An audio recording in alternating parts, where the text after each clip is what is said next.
through the mountains, plains, and secrets of the world's bite, 4 riders seek honor, redemption, and discovery in the land of the Predator.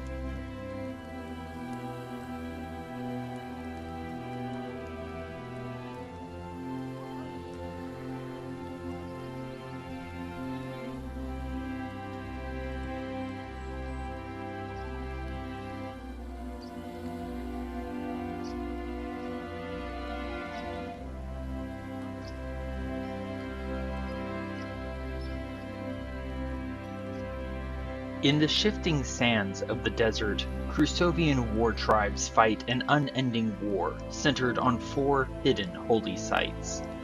But their home is in the mountain range known as the World's Bite, and formerly believed to be the farthest anyone could travel to the west. A nomadic people, the Crusovians are known to adopt others into their tribes, but born or adopted, all Crusovians must show themselves to be honorable and dedicated to their generations-long mission. Journal entry, 10th day of Telleth. After recovering young Gwen with the aid of Delphine and Dewblade, we traveled west, back towards the Temple of Malachim, and soon found ourselves in a series of ravines and valleys surrounded by roaming orcs. We evaded most of them, but still found a small band to cleanse from this land. After we defeated the orcs, we returned young Gwen to her parents in the Temple of Malachim. While we were there, Roscoe developed a new spell to fortify the health of his allies while in combat. I think we might make a sacrifice to Malachim to express our gratitude for that one. For now, we will return home to report to Seeker Resiv of what we have seen and done on our mission, and the cursed deeds of this foul creature we now know as Archon. Perhaps Seeker Resiv will have some wisdom to help us track Archon down. Marcus, son of Horus. Now let's get into it. Welcome back to the land of the Predator. A quick note, I provided Marcus the wrong date for his journal entry, and I have corrected it. So that is why there is that small discrepancy. Marcus, my bad. His current journal entry is the correct read. It is the 10th day of Telleth, morning time, as we come awake in the Temple of Malachim. It is the 12th day since the party began their adventures, hence the discrepancy. The day is cold, but so far there is neither snow nor wind. But thanks to Roscoe's nature tide magic, we know that there will be some light winds and snowfall around midday. It should be a fairly easy day for navigating, though foraging might be more difficult.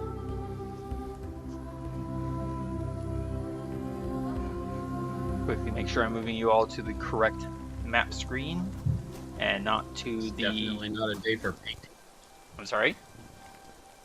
It's definitely not a day for painting. Ah, indeed.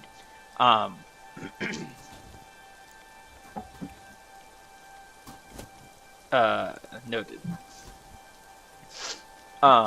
As I regather my thoughts, right, I need this.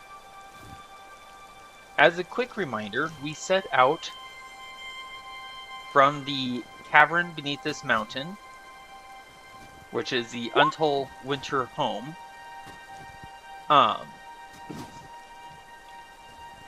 In order to first find the Windspeaker's cairn and obtain the four sets of horseshoes, which we are still carrying one set unused, due to us only having 3 horses, and horseshoes do not fit panthers. Sorry, Nightshade.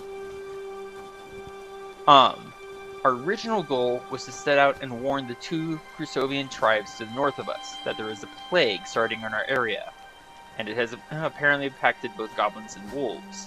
We have done this. Sort of. One of the tribes that we tried to warn, we found them slaughtered and their people stolen en masse, making it rather foolish for such young fledgling adventurers, and so few of them, to try and set out and rescue and reclaim them, at least for now.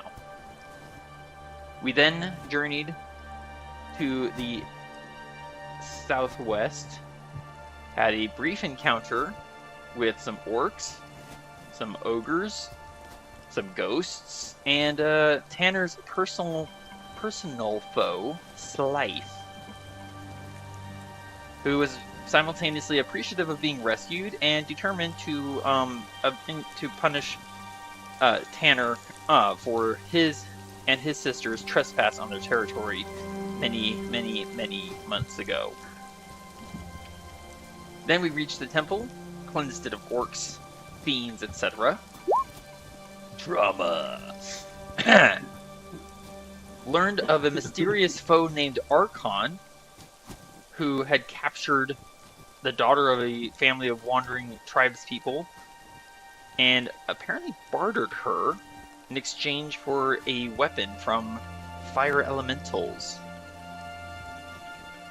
With the aid of those Fae, we prevented that, and now...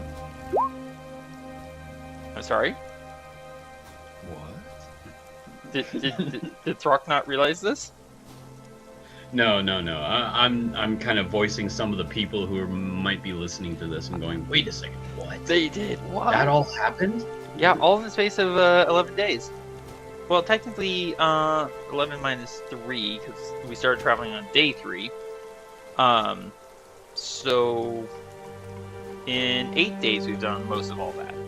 So now we begin our journey back to the tribe to report on all our doings and find out if we have behaved in an honorable fashion or not. I'm sorry? We slay much orc. Dishonor.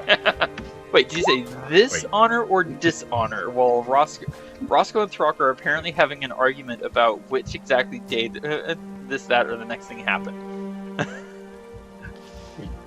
I say, this is honor. We slay much orc. Ah, fair. Alright, so it is going to be 30 degrees all day. During the morning until 10 a.m., there will be no wind and no snowfall. But from 10 to 4, the noon period, there will be some light winds blowing out of the northwest and some light snowfall. Excuse me. And evening time from 4 p.m. to midnight, no wind, no snow.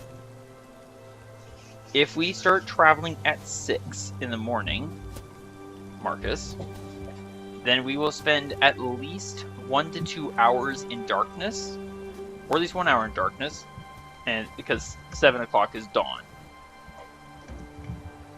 We would end travel at 2 p.m. That would leave us 4 hours of daylight to do things like, for example, write spell scrolls, brew potions, make antidotes. Which reminds me, Roscoe, during our time here, I believe you have brewed up some vials of antitoxin.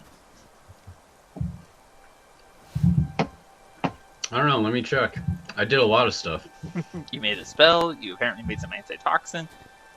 If you want to spend 4 hours doing that, then you would have 4 vials of antitoxin. May I clarify real quick? Are we leaving on the morning of the 11th? No, we're leaving on the morning of the 12th. The 12th day of our adventures. Okay. But we've been only at it for 10... Throk? No. Sorry. I meant, are we leaving on the 11th day of Tellus? Ah, I see. I will answer that in one moment. As I quickly scramble for my We calendar. only spent one night at the temple, right? Since returning Gwen, yes. Okay. And we are leaving on the morning of the 11th. Hang on, come on.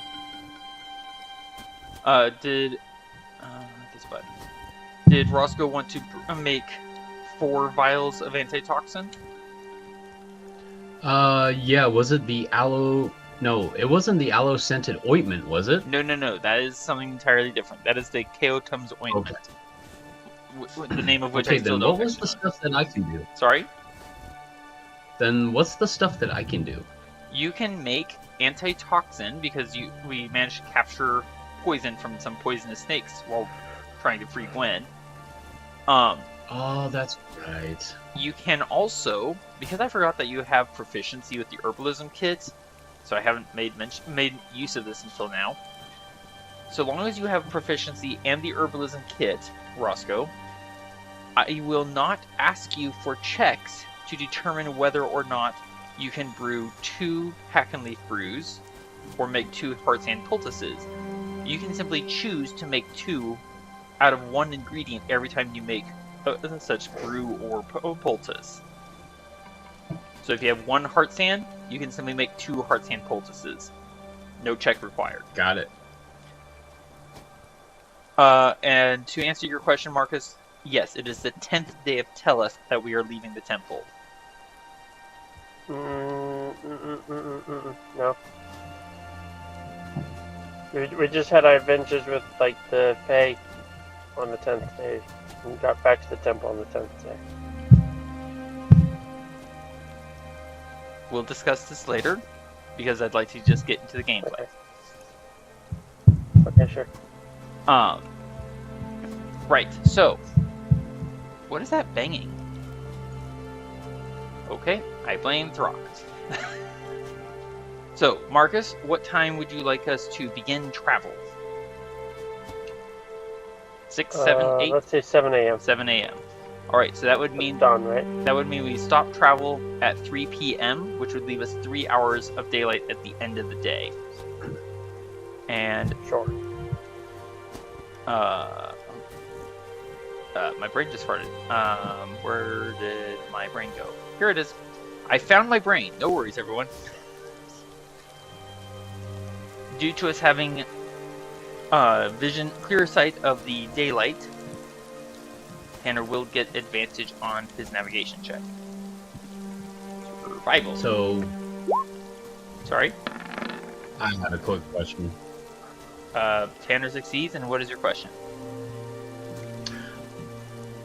Excuse me. Indeed. So, you wanted me to work on some antitoxins, or have I already worked on those antitoxins? That is up to you. If you want to spend 4 hours of the previous day making antitoxin, then you would result in having 4 vials of antitoxin.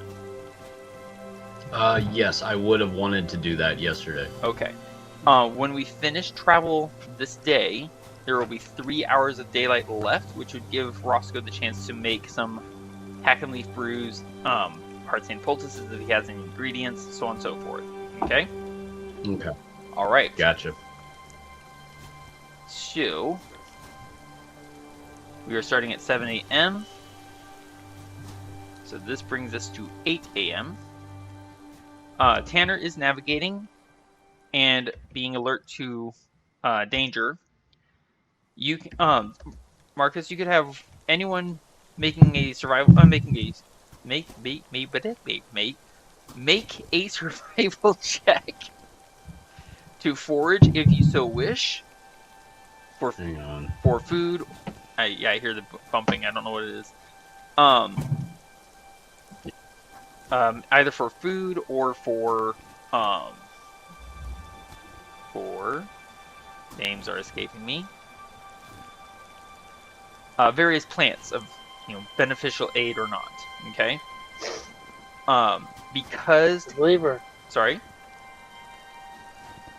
Oh, go ahead. Because Tanner succeeded, he does not get lost in his favorite terrain, which means he can, pardon me, he can forage and remain alert to enemies. What would you like the party to do? Okay.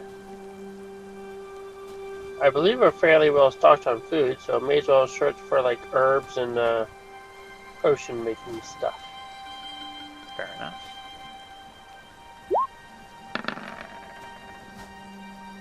Unfortunately, that is not a success.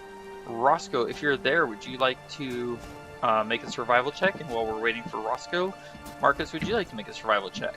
Yay, nay?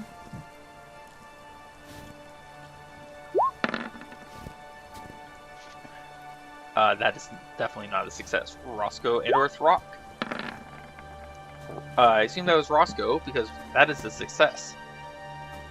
That is a Roscoe roll. Excellent. Roscoe, would you like to determine what you find randomly, or would you like to be looking for something specific? Well...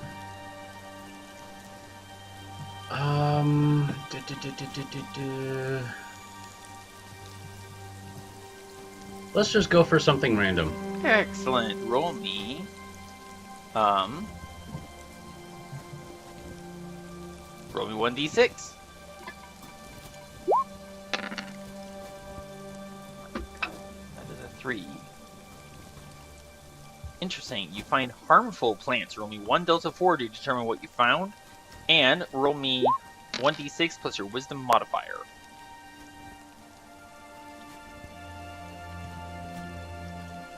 I forget what my wisdom modifier is.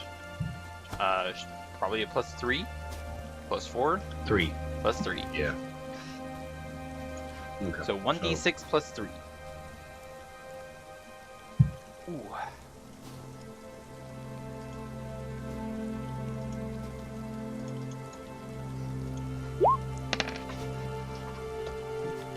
You find 4 ingredients for assassin's blood.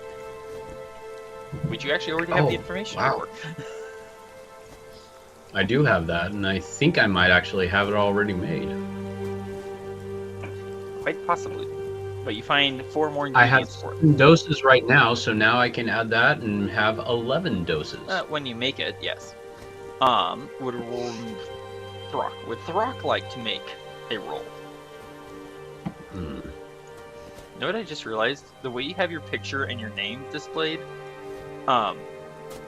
Throk is above the name Roscoe, and Roscoe is above the name Throk. So there's a bit of a visual discrepancy. It's like, wait, who goes to which name goes to who? That's how silly our relationship is. That makes sense. I'm very sorry, Throk. There is a fly buzzing around his head, and he swats it. Quite so. All right. Can I grab the token on this screen? I cannot. Okay.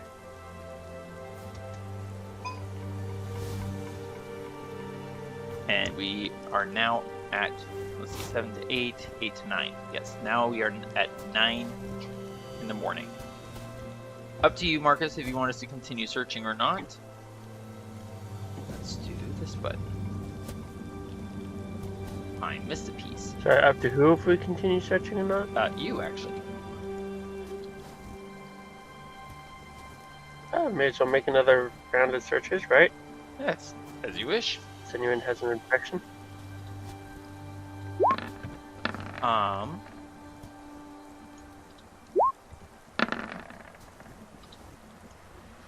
Alright, Tanner and Marcus both succeed. Would Roscoe like to roll? Am I rolling survival again? Or? Survival again. Alright, give me a sec.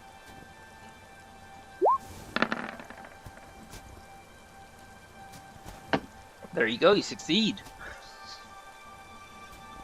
Amazing. You do as well as Marcus with a -1 to his skill. Would Throk like to try his luck?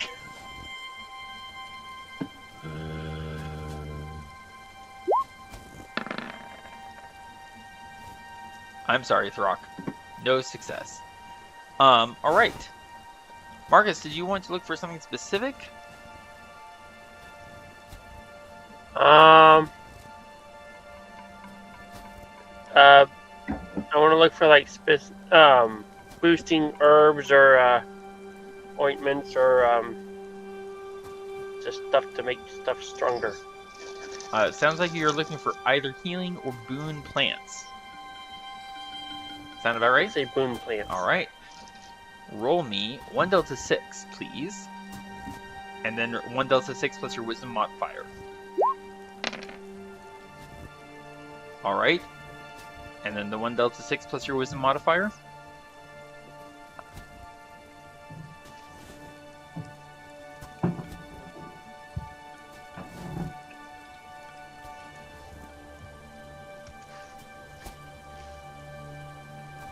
Anytime. There we go. Sorry, first one was a typo. Didn't work right. Fair enough. All right, you find 2 Silvataphs. You may recall these.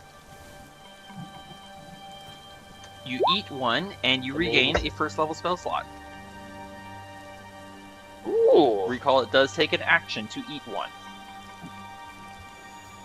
And you find 2 of them. So there you go. So use it wisely. Exactly. Roscoe, would you like to roll randomly to find out what you find?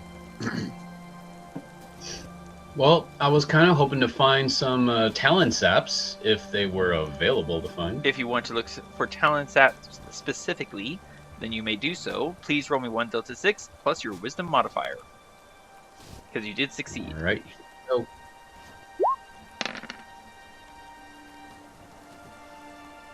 All right, you find 8 talent saps. Recall Cool. these do not require any prep time. no, but what were they again? Was it like 4d6 or 4 Delta something like that? 4 Delta 4 plus 4. Oh, right. Okay, so I found 8 of them. Giving it a total of 18 talent saps in my pouch. Nice. There you go. I put it in the Does chat. anybody want any while we're divvying and trying to find stuff? I'll take 4 or 5 of them, please. 4 or 5 of them. 4 or 5 specifically. Marcus. 4. All right. Then I give you 4 talent saps. And would someone like to roll a d6 Thank you. for me? Certainly.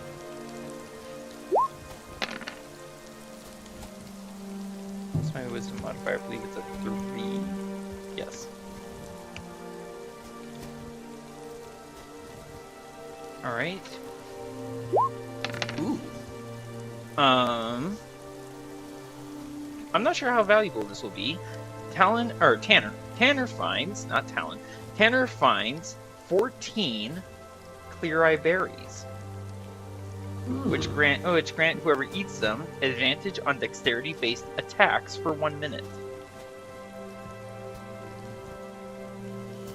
That's not what I thought that was. I don't think I do not believe I can make much use of these. Roscoe, would you like these? Certainly. I will give you all 14 of them. Okay. So it's 14 clear eye berries. Indeed.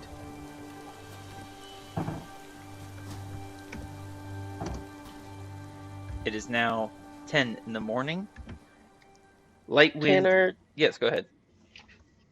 do you think you'd have any particular need of one of those Silvataphs?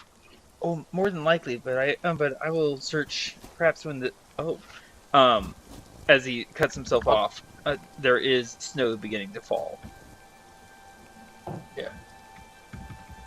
I'll trade one off to you for now, just to make sure you at least have something on hand. You'll trade one off in exchange for what? Generosity. That gives him a moment's pause. He's like, Goodwill. have I not been generous? Forgive me if I've not been. And thank you. 1 Silvataph. Regain 1 first level. Roscoe, I hope you'll forgive me. I'm thinking you're already pretty stronger on spell slots than either Tanner or I. Probably. Alright, the snow is falling. There are light winds coming out of the northwest. the entire time I've been getting ready for this, every time I think of this day and travel and the winds, my mind has kept thinking that the winds are coming out of that direction. It's literally not until just now I'm like, northwest is that way. I'm silly like that. Yes, it is that way. One of those ways. Almost like, Whichever that way is. are you not able to see the map, Marcus? I can see the map. I wasn't looking if you made an indicator. Ah, I did make an indicator. Let me do a little focus ping here. All right. So basically, the entire time I've been getting ready for this, my brain, every time I look at it, my brain's like northwest, and it's literally not until just now I was like, northwest is that way. Yes, it is. I'm smart. All right. And this is our guide. Oh boy. Fortunately, I'm not lost. Okay, so we started at 7, we will end at 3. So now it is 10, Tanner, 11. Yes? what was the description for the clear-eye berries? What they do? It's dexterity saving throws for 1 minute. No, dexterity attacks. Dexterity-based attacks. Oh, dexterity-based attacks. Okay. I will put it in the chat for you. Oh, I got it like halfway written out, but Unfortunately, by the time you said that, I was already halfway through putting it in the chat for you. oh well. Thank you. I believe we are now at 12. Yeah. So we will end our travel. Hey, Tanner, Sorry. I have a friendly note for you. Oh. What is it? Very well. And what is it? There you Oh. go. I'm moving the map over so that it shows up on the screen for everyone to see. Very nice. Marcus, if you don't have a point of Just a inspiration, friendly you can have one. little note of inspiration. Oh, my neck. Oh. Sorry. The funny thing is, I've had zero trouble with that all the way up until this particular game session. And this whole last week, it's like, northwest, northwest, northwest, northwest, ... Wait a minute.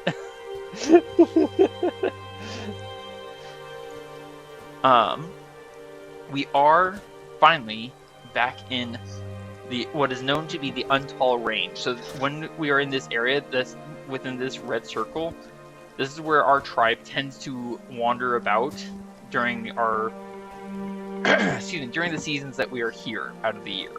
Okay? It is 3 in the afternoon. There is still snow falling as we come to a stop at the end of our 8-hour journey. We have 3 hours left of daylight. Roscoe, you could use those hours to work on hack and leaf brews, heart sand poultices if you have any. Turn your ingredients for Assassin's Blood into doses of Assassin's Blood, or work on a spell scroll. I would actually like to get some of those doses of Assassin's Blood into actual potions. All right, then you can. How many? You picked up 3 earlier, I believe. Yes. Actually, it was more like 8 or 4 or something like that. 3, 8, or 4. You know what? I am going to scroll on up and check. Okay, 1d6, d4. Yeah, you found 4. I think it was 4. You found 4. Mhm. So with 3 hours of daylight, you can process 3 doses of those. So you have 1 ingredient left, and you can add 3 doses to the total you had before. Please keep that away from the food, Okay. Roscoe, and the drink. Okay, so I have 11 doses. How many can I make into potions? I'm gonna say, since they're doses, all you have to do is tip them into food or drink of any kind, and that will be a poisoned food or drink. Okay. I believe you have you've written down for yourself what Assassin's Blood does. Oh yeah, I do. Did you want to read that out to everyone? I could just copy. Or you could do that.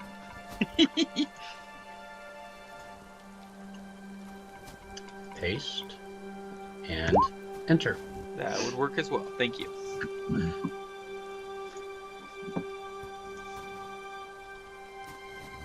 Could I make one last search for boon plants while we're stopped? While we are stopped, you can. So it is currently 3 p.m. It is still snowing until 4. So that will increase the difficulty slightly. So go ahead and give me a survival check. Would you like Tanner to do so as well? Unless you got something more important to do, yeah, sure. Very well.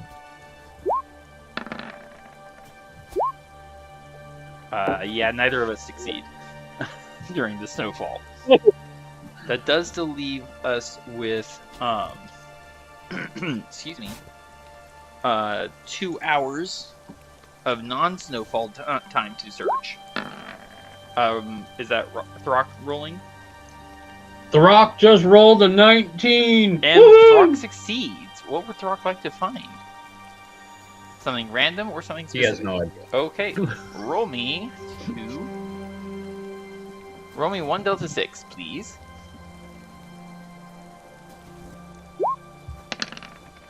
Alright, you find baneful plants. Roll me another 1 delta 6.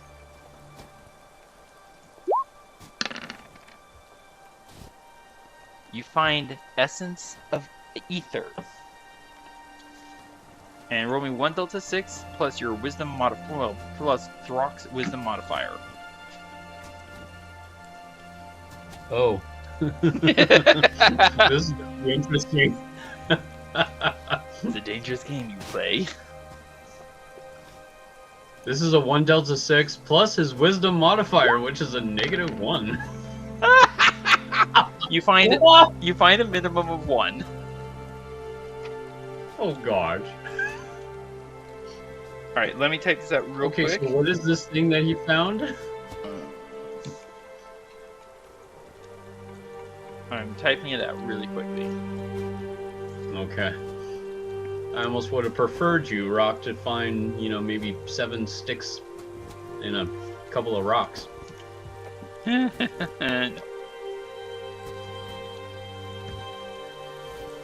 Where'd it go? Why am I suddenly very worried about how much poison we are collecting? This is going to be a dangerous game. Marcus, perhaps someone other than Roscoe should prepare the dinner meal.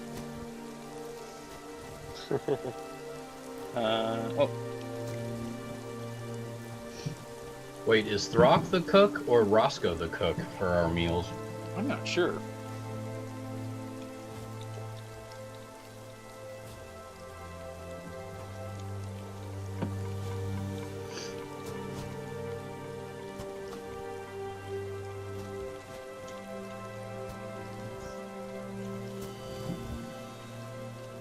If I could spell.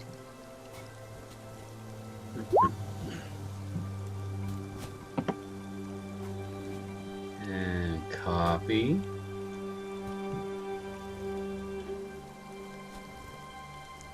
Yes, I just want to copy. I don't want to send a link. And Marcus, if you wanted, we can continue searching during the remaining 2 hours of non-snowfall.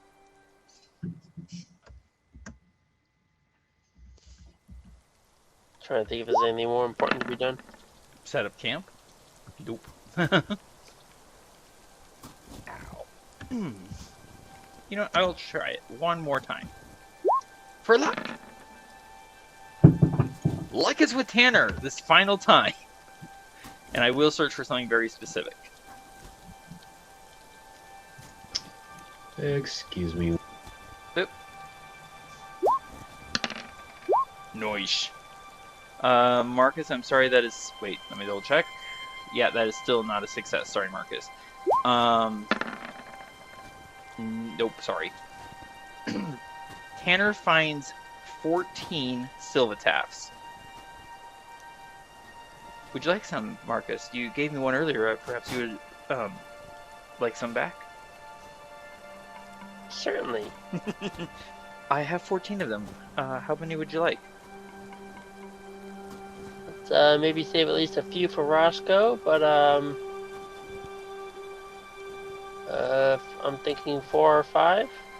What do you think? It is up to you. I have, well, with what you gave me, I have 15, so you can take what you like.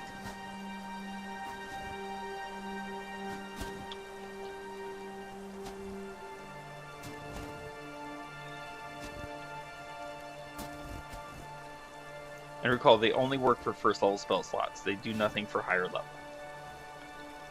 Yeah.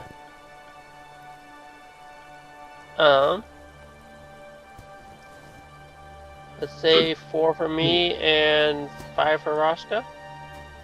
Assuming Roscoe wants some. Oh, Roscoe, I'm glad you're paying attention. I found 14 silvertaps. Would you like some? I think, Marcus, you said you wanted 4, 5?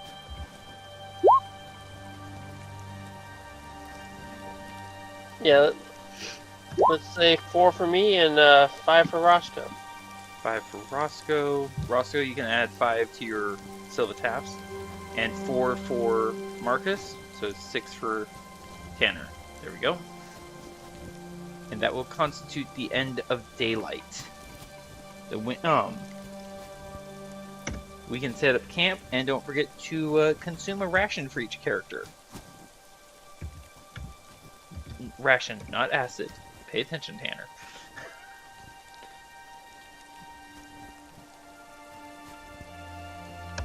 I left it down somewhere down here. Ration. There we go. So I am now at 12 rations remaining. Bing. Perfect. Wait, what was that? Oh.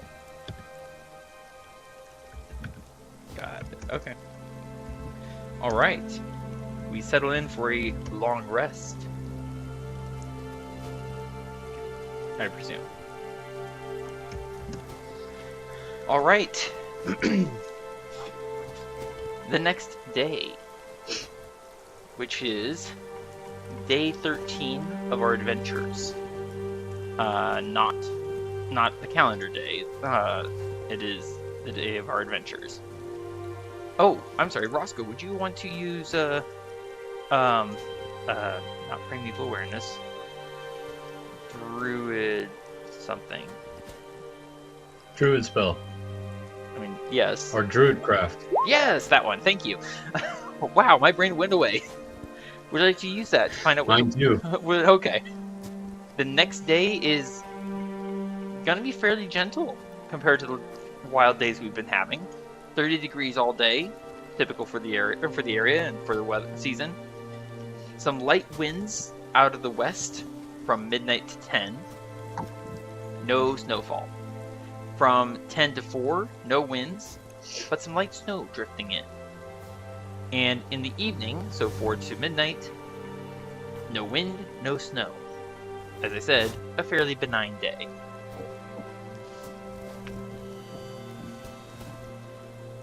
With that in mind, since we are now in our own area, actually, you know what? Tanner's never been here before, so yes, he will still have to make his navigational check.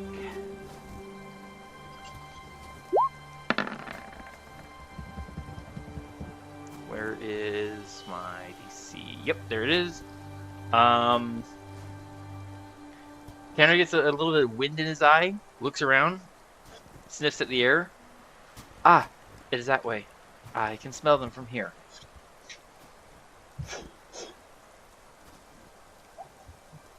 Alright.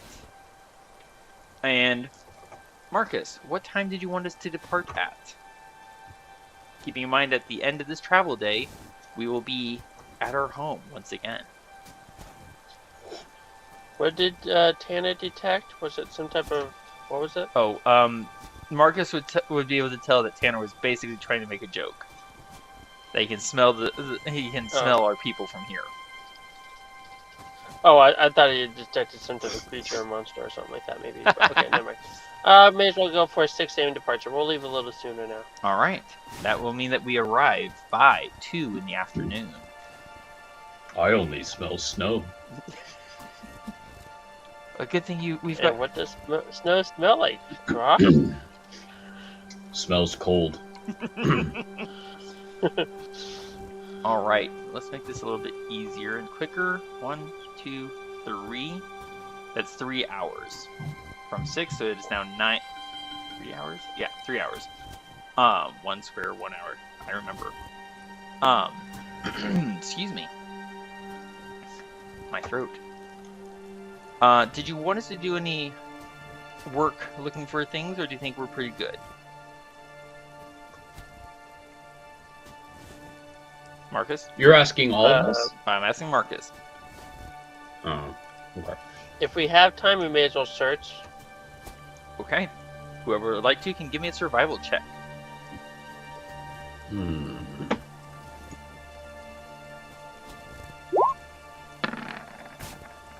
No. No.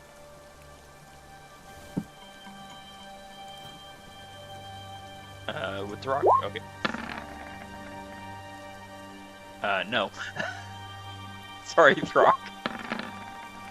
You find snow, Throk. And Tanner also no. Do you want to build a snowman? I was thinking maybe you could build a bouquet for someone. Share the smell of snow you have discovered. What a wonderful smell you discovered. I was trying so hard not to say that line. I wasn't even thinking of that, but that's great. Inspiration. Yes! I earned one! Yay me! Inspiration point. I could be wrong. I think this is my second or third of the game so far. Yay! Okay. It is another 3 hours down. Would anyone like to roll some survival checks to try and find anything? I will try again, says Roscoe. I want to find plants, not snow. Well, let's see how you do then. Marcus, yeah, no, looking at the wrong number. Marcus, you succeed. Yeah, that's Marcus. No, I was looking at the 13. I saw the big number on the dice. Looked down at the screen, looked at my number, which was 13. Like, you wait, what? Roscoe, you succeed. Would Throk like to try?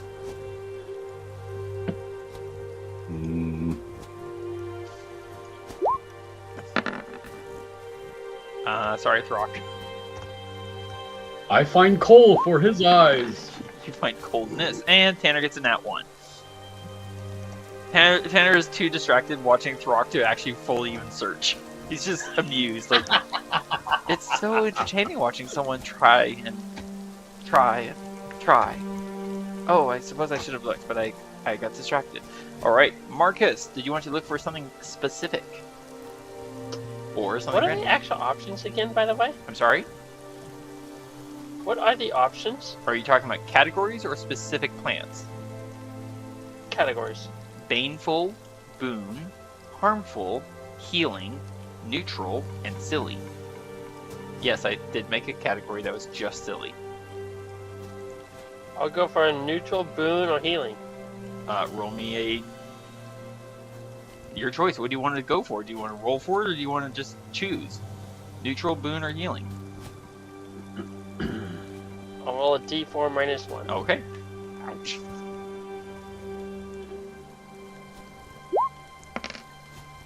He's gonna get a bang. Yeah, you got a 1. Alright, what'd you get? The second I time. don't know. I think that's a boon. I'm just gonna say boon. Alright, in that case, I take that back. He chooses silly. roll me 1 delta 6. That might make more. Oh yeah, right. Did you want to look for a silly plant or no? No. Alright, and roll me 1 delta 6 plus your wisdom modifier. This will go really well. That'll be 2 then. No, the one you just rolled was to find out which item you found. Now you're gonna roll to see how many you found. So roll 1 delta 6 plus your wisdom modifier. That'll be a 2. I was like, what do you mean? Alright, a 3! Ah, I get 3! Alright. Take that. Marcus, you... Careful. You find... I like that band. The careful band or the take that band? Take that. Okay, you find 3 Maybe if I could spell it correctly. Ooh, yay. Indeed. Roscoe, would you like to look for something specific or roll for random? That's hard because I either want to look for like heart sand poultice or even hacking leaves, but then I really want to find sticks. But I feel like I can find sticks anywhere. But I would think so. I'm gonna try to find a heart sand poultice. Well, you already rolled your survival check and succeeded. So now, roll me 1 Delta 6 plus your wisdom modifier to find out how many heart sands. How many heart sands you find. Yes, that's what I meant. Heart sands. There we go. Let's see, that and that. Hopefully it's not a 1. It is not a 1. Yes! You find 6 heart sands. Remember, it takes 8 hours to make 1 heart sand poultice. Thanks to your herbalism kit, it will take you 8 hours to make 2 heart sand poultices. Well, I got plenty of time, so... Indeed. And with that, we conclude our journey and return home at last. We ride our horses and Panther into the cave beneath the mountain, which serves as the Untold Tribe's winter home after what has been a 10-day journey. There is no hero's welcome for us, however, as very nearly everyone in our cave is coughing, hacking, and being treated for unsightly, grotesque, mutative bulges, lumps, and even actual growths of mushroom-like protrusions that have burst up through their skin. In several cases, people have lost their actual eyes as the mushroom growths grew through their eyeballs.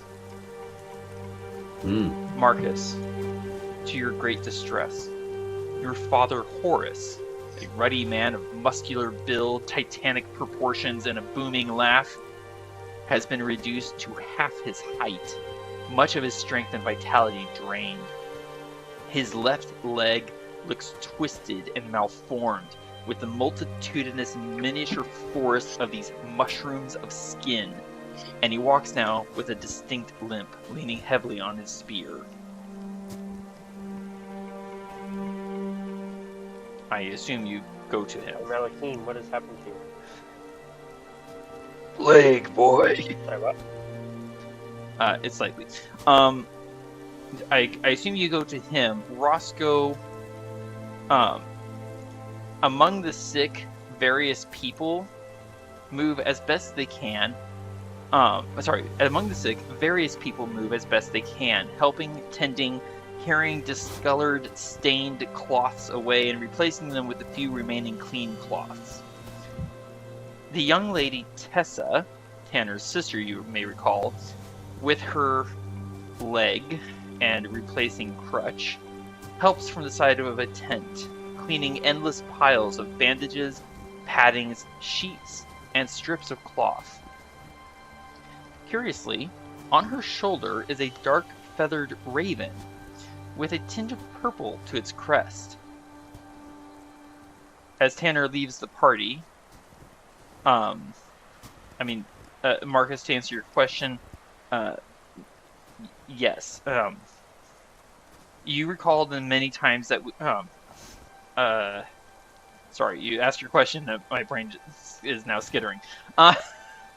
You recall. Sorry, you recall the many times that we have been traveling and had injuries and had to make con saves, and you've used your lay on hands abilities to stave off the effects of the plague.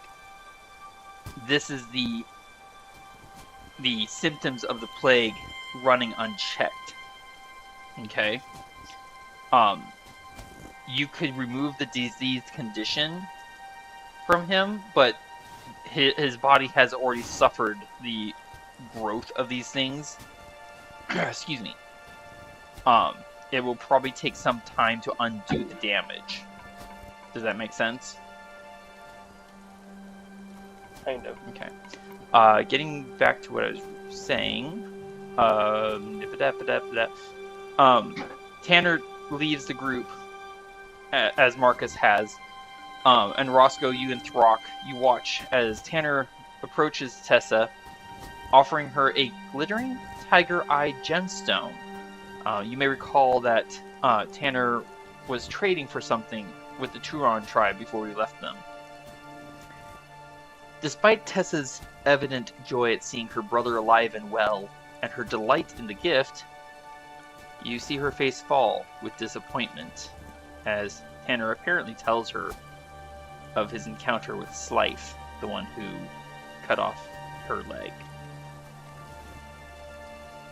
As you walk about with your brother, Roscoe, you hear an unexpected bit of strange news. Animal messengers have arrived from the war tribes in the desert east of the World's Bite, claiming, of all the unbelievable things, that elves, actual elves, have appeared on the sands of the desert, bringing battle against the hobgoblins, and, though not their original intention, their leader, Adrian, has taken steps to aid the Crusovian mission to defend the temples and their secrets.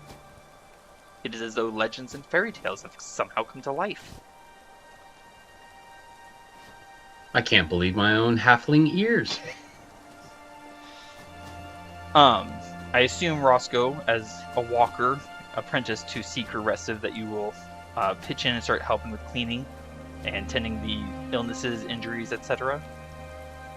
I'll do whatever I can. Okay. And Marcus, I assume that your question was in regards to seeing if you could lay on hands for your father Horace. Yeah, I was thinking of, well, I mean, and part of it kind of depends on who else is in the tribe, but I don't know if there's any healers that I might want to first make sure are healed, and able to best help the community abroad. I'm so sorry, I missed part of what you said. You want to see if there are any healers who go from there?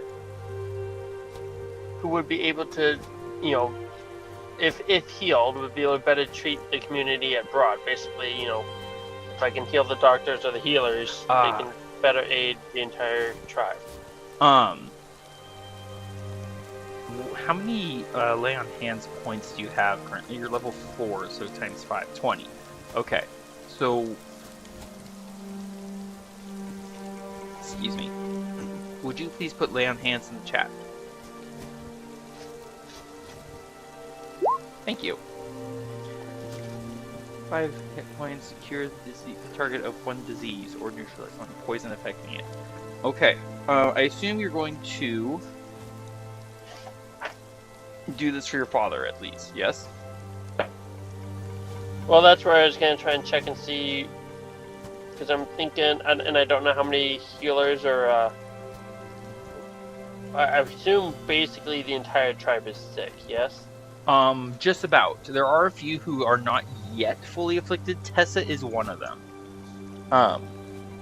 Sorry, my eye. Marcus, give me a religion.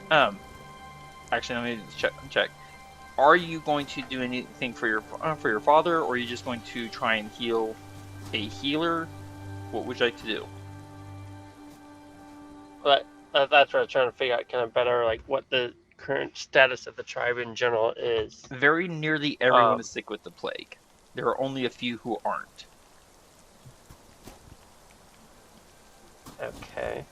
And yes, that would include healers.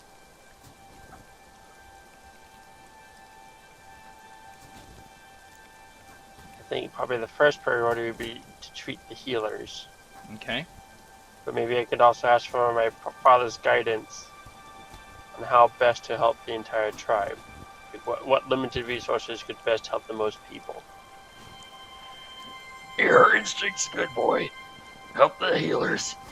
He coughs out a small mass of distinctive flesh-like mushroom growths. It's disgusting to look at and worse to smell. Do you help any of the healers, Marcus? Yes. Okay. Expend 5 points, and please give me a religion check.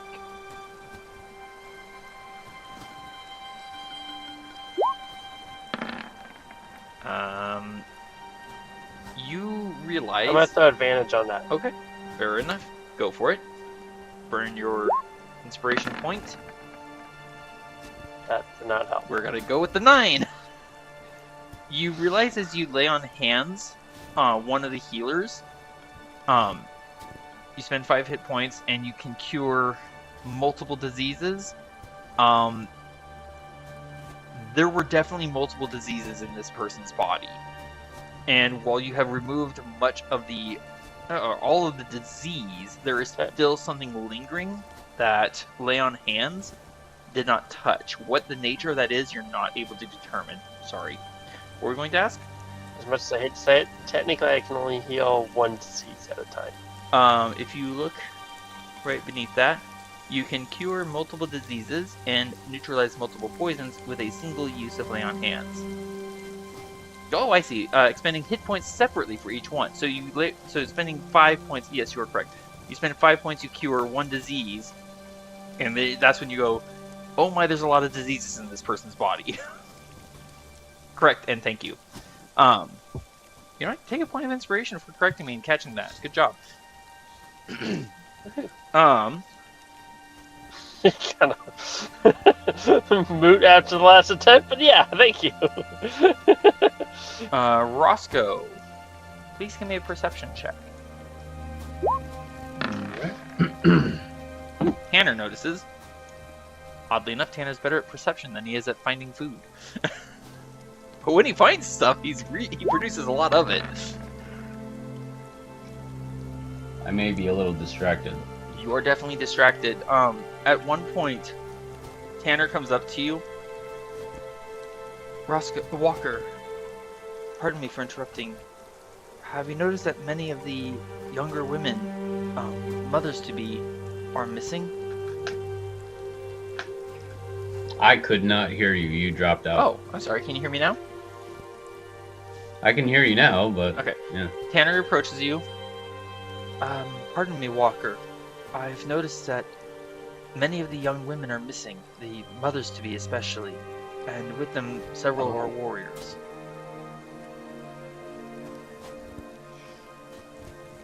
Have they all gone in some other part of the region, or have they just gone missing after, like, everybody gone to sleep and then woken up in the morning to find them missing? I'm not sure. I just happened to notice it a moment ago, after leaving my sister.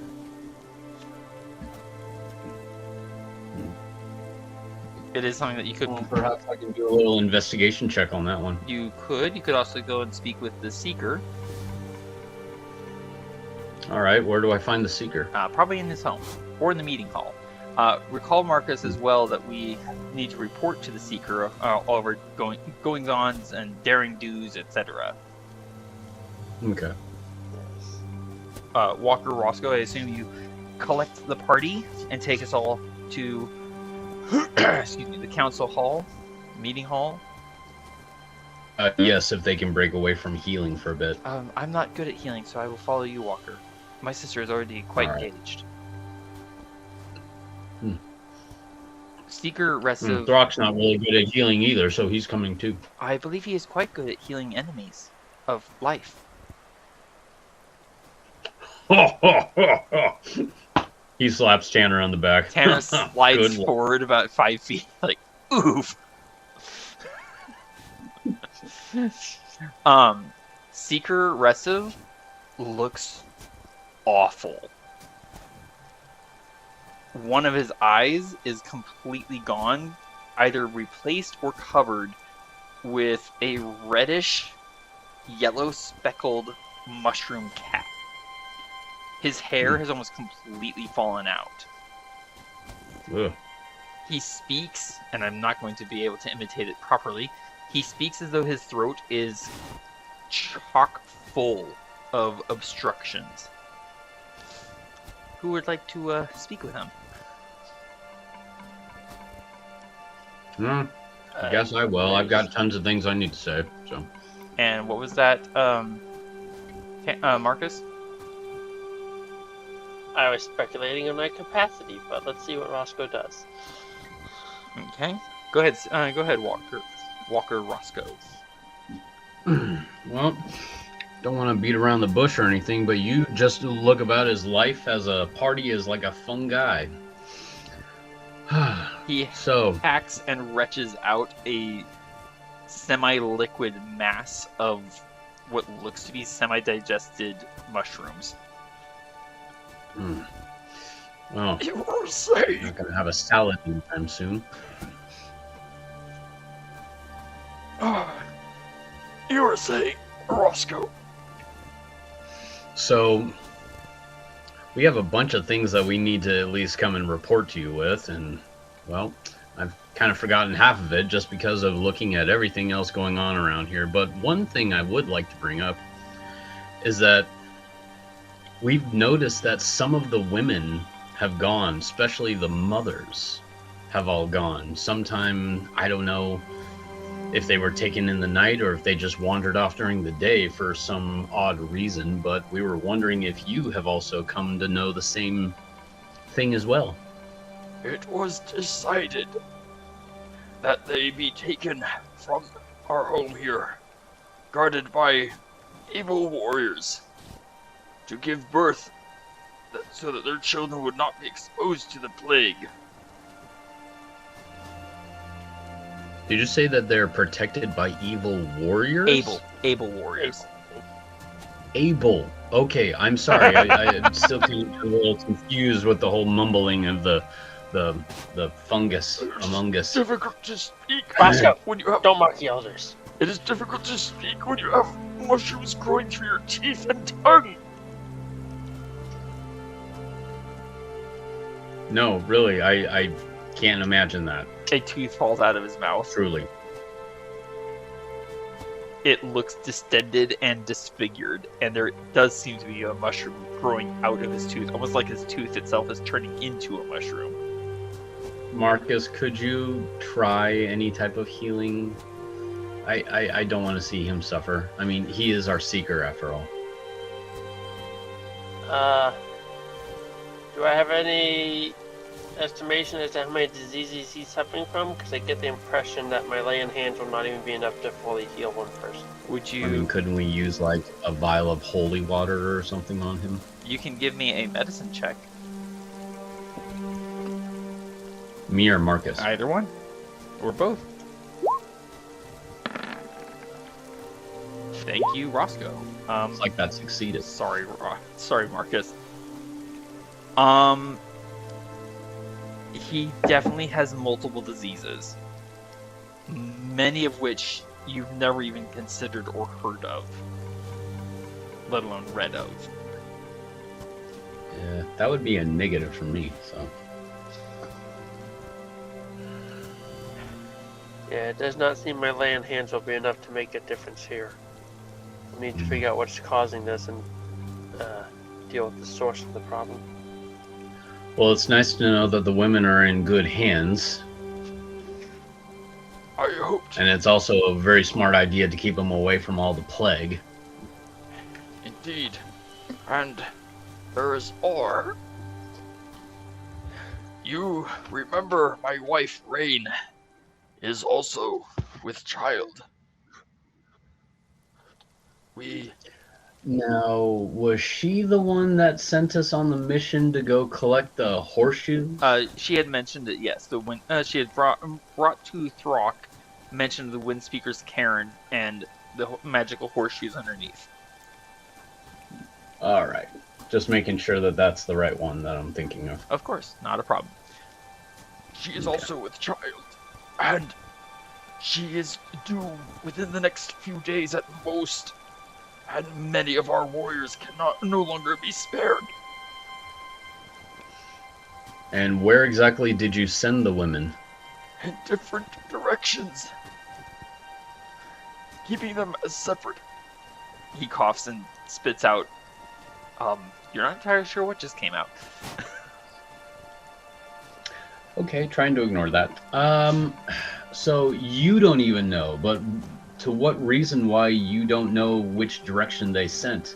just in case if you guys develop some sort of a sense of going after them and attacking them in this state of disease? You and your allies warned that some goblins turned into plant monsters and hunted and fought each other. We could not take the risk of it happening to our own children. We kept them as separate and as secret as possible. So you did take our warnings seriously. That is good. Of course. I was just making sure, just in case, because we don't want to have anything backfire on that idea and plan. So. You four represent the remaining healthiest warriors left in the camp. He gags, coughs, retches. Hair falls from his head. I would ask that you four take my wife Rain and her handmaiden out of our village. Find a safe place. Protect them and our child. And by Malachim's mercy, the plague will pass soon. And if you are able to seek a remedy, do so. We will do what we can, and we will abide by your wishes. He sags back as though completely deflated of any strength after that delivery. I assume, Marcus, that you report... I'm sorry, Roscoe, did you report on everything that we've done in our journey, or just ask the question about the women and missing warriors? I talked to them about everything. I don't want to leave anything out. Fair. Okay. Rather than going through his voice, I will simply inform you. I took careful notes as we journeyed. Roscoe and Marcus, during one adventure, you both made independent choices to defend your horses from a griffin when you had the option to flee, spare yourselves the trouble, and let your horses be eaten in place of yourselves. You will each gain, 1 point of honor to your honor score. So if you will open up your character sheets and go to the bio page,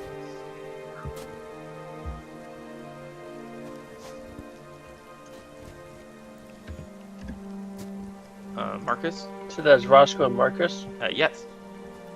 So go open your character sheet, go to the bio page. And I've added 1 score to honor.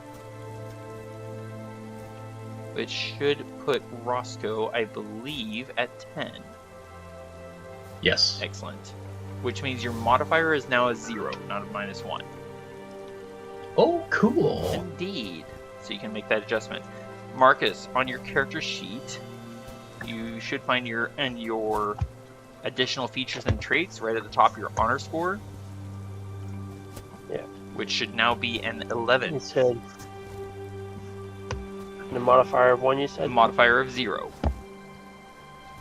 10 to 11, the modifier is 0. Throk, you avenged your fallen brother immediately when that one plant creature struck him down in battle. You immediately flung yourself straight into the creature's face and proceeded to smash it to nothingness. You can increase your honor score by 1.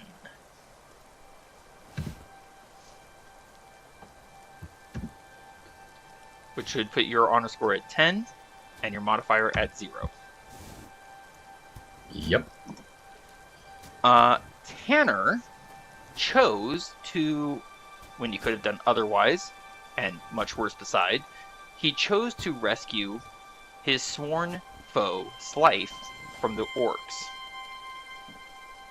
Excuse me. He will gain a +2 to his honor score for that. Honor score of his is now thus. Tanner, no, not Tanner, sorry, names. Marcus, that's the one I wanted. Marcus, Roscoe, and Throk.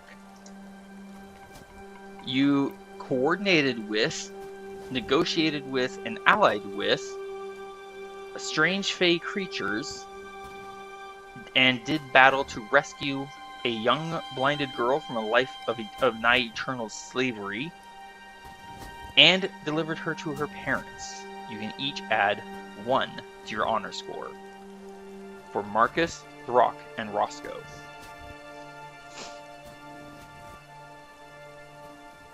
So I believe, Marcus, that should put you at 12. Marcus, hello? Hello? Yes. Okay. Sheesh. Yeah. Answer me when I speak to you. So your honor score is now 12. Throk, yours, I believe, is 11. Throk, you're muted. I believe for Throk and Roscoe each, it's 11. For the modifiers on this, is this going the same rules as the attribute modifiers? Correct. Like strength and whatnot? Yes. Strength, dexterity. Yeah, so you were saying both Throk and Roscoe all earned another point of honor? Yes. So Roscoe, cool. I believe Roscoe and Throk's honor score should now be 11, which is still a +0 modifier. Marcus, your honor score is now 12, which is a +1 modifier.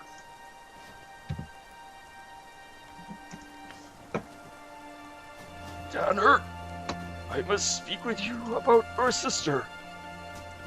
She has demonstrated a gift unlooked for, a touch of magic. She has conjured a raven familiar, a spirit in the form and body of a raven. She has put herself to great work and effort in cleansing the cloths and helping the sick. So far, she has not fallen to the plague. And Tanner takes this in for a moment. I had no inkling that she had such a gift. Indeed. We will, when able, assign her guards and open a treasure trove of well-kept tomes of secret knowledge kept for such a person. She will be a great gift to our people, depending on how she uses her. And he breaks off to drag in a rattling breath that sounds like it's passing through several stalks. Howard, please, I must rest. Go recover and prepare for your journey. Rain and her handmaiden will be ready tomorrow. There is very little trade going on as the tribe is in a crisis. And most of the people who do conduct trade are sick with plague. So there's that. We have a few hours. We have spent a couple hours helping to tend with the ill. Roscoe, did you want to work on at all on your spell scroll, or perhaps take that last ingredient of assassin's blood and turn it into one more dose? Or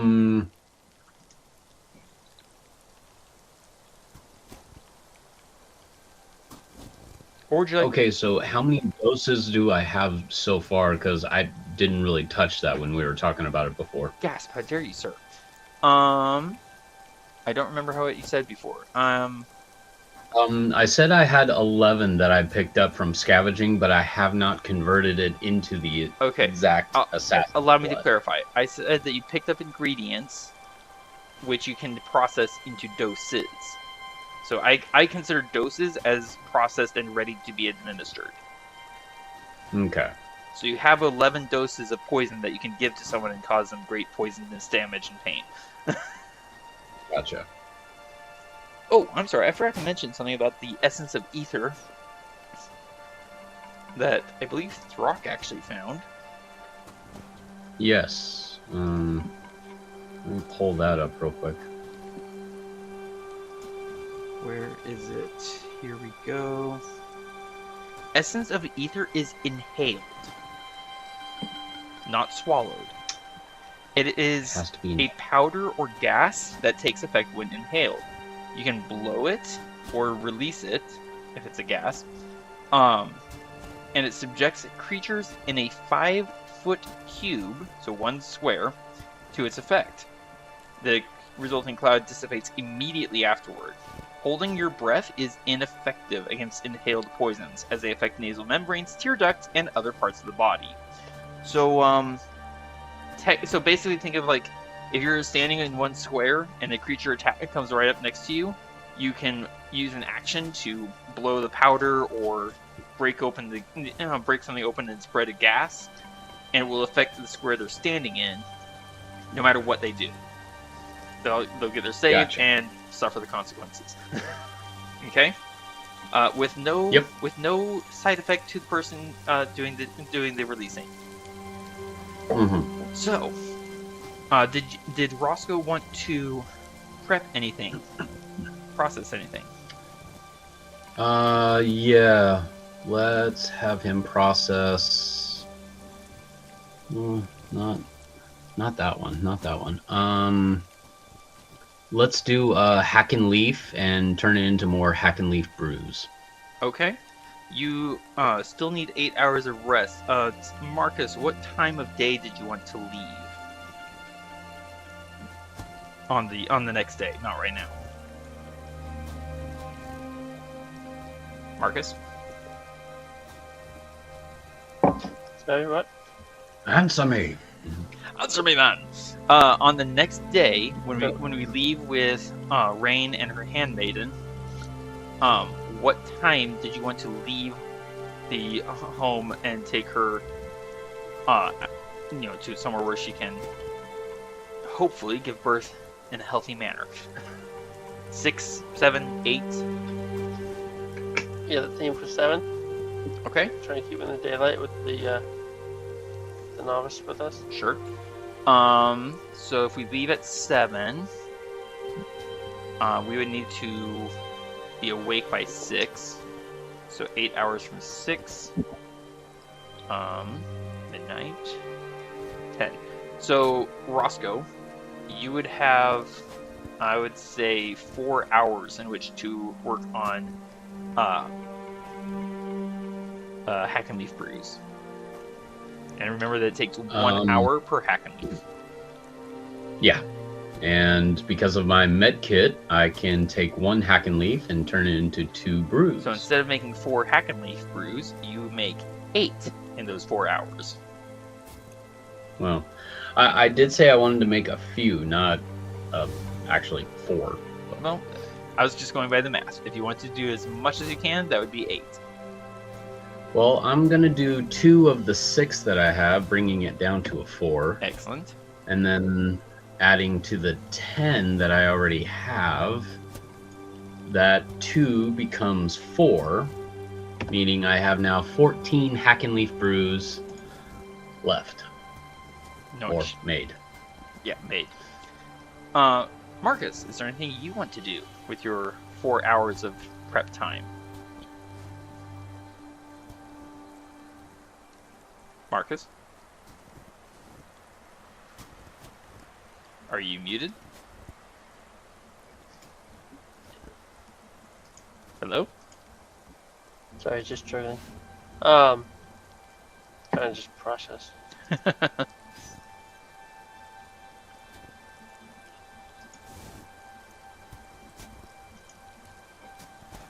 How about you think on it? So, Oh, did you have something? no, go ahead. Okay. While you're thinking about it, Throk, you see Tanner head to the stables where Longstep is kept. Do you follow him? Curiosity? Sure. You see Tanner talking with Longstep. What about apples? And Longstep snorts. Perhaps Would you prefer a specific kind of brush? There's a moment of silence, and then another snort. I see. Yes, indeed, of course. I think that should be acceptable. Very well, and I appreciate it. I hope it will work out well. Yes, we will speak when it is time to do so. Thank you, Longstep. And then he turns, and Tanner turns around and sees you. Can I help you? I didn't know you spoke horse. I speak with animals on occasion. As he reaches up and touches Krim's head. Yes, of course I will let you hunt when we find enemies to hunt. I beg your pardon, I did not mean to be rude to you, Throk. I was making an arrangement with Longstep. What kind of an arrangement? I was seeing if he'd be willing to carry me in a different fashion the next time we ride into battle. And if so, what he would ask in return. Apparently he has a desire for a different currying pattern than I've been using, and apparently he wants me to find the red apples when they are in season. Okay. And I think Throk just turns around and walks away because he's like, whoa, I thought I was weird. Does Throk have a point of inspiration? No, he doesn't. He may have a point of inspiration. Awesome. Marcus, did you have an idea of what you wanted to do? Not really, no. Fair enough. Can we seek Marcus's father and get his guidance? Well, Marcus can seek his father. What did you want his guidance on? What to do? In regards to... I don't know what to do. Protect Rain and her child. If you can. He pauses for breath, puts a once heavy with muscle hand, now nearly bone thin, hand on your shoulder, Marcus. The last time you were set to guard something, well, we know what happened. You've done quite a bit of good since that night. You carry yourself differently. He glances at your evidently far more used glaive. Even if you don't use the better weapon. His laugh breaks into a cough.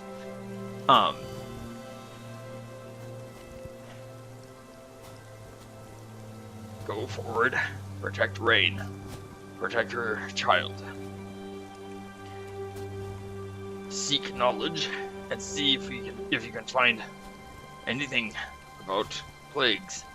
I don't know where to search, but there are ruins to the northeast. Perhaps somewhere in there.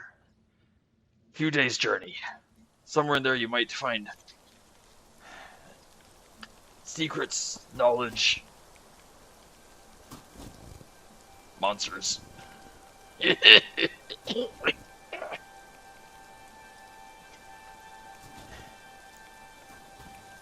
Survive, boy. And sorry, what was that, Marcus?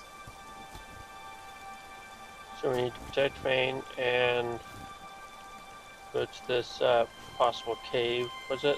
He mentioned northeast? that there are ruins somewhere to the northeast, a few days' journey. And just to rub it into myself, that means that direction. Covered up by my character sheet. I can't see where you pointed, but I'm going to pursue up to the right. Recall that 24 miles is 1 day. Okay. Okay. of travel. So he's mentioning that there are ruins a few days' journey, maybe to the northeast. Potentially you might find something there, but it's a long shot at best. Anything else you wanted to do, Marcus? So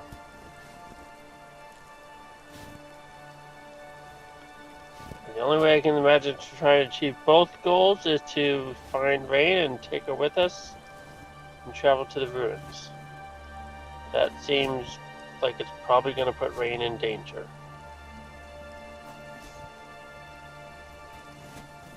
This is the best guess I've got for you, lad.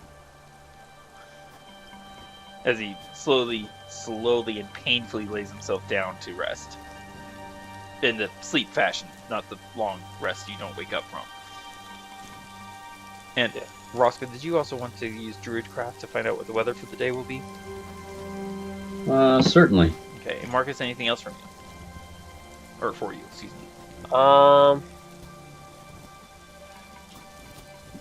Wanting to maybe do what we basically just laid out as far as like take Rain with us and go check the ruins. Okay. But I'm wondering. I'm also kind of wondering if we have enough time. Maybe we can take Rain up to the other tribe, the one that was. No, they weren't really all that helpful when we left them, were they? They were starting Huron to tribe. they were starting to experience similar symptoms. Yes. We also need to make sure that we give Rain the magical set of horseshoes That is something that you to her horse. that is something that Marcus could do. He does have proficiency with blacksmith tools. He could put shoe Rain's horse before we go. That would be wise, it seems. Indeed. Since we did promise that we would save a set for her. Indeed. What was that, Marcus? Thank you, Roscoe. I was saying thank you. Perfect. You let your father lay down and rest, I assume? Yes. And then you go and shoe a horse with magic horseshoes. Shoe. Please give me, Marcus, a check with your blacksmith tools. I will Does accept. this seem like a hard task or an easy task? I will. So if you click on the word Smith's Tools, a little pop-up will appear, and it should be asking you which attribute you want to use, and I will have you use Strength.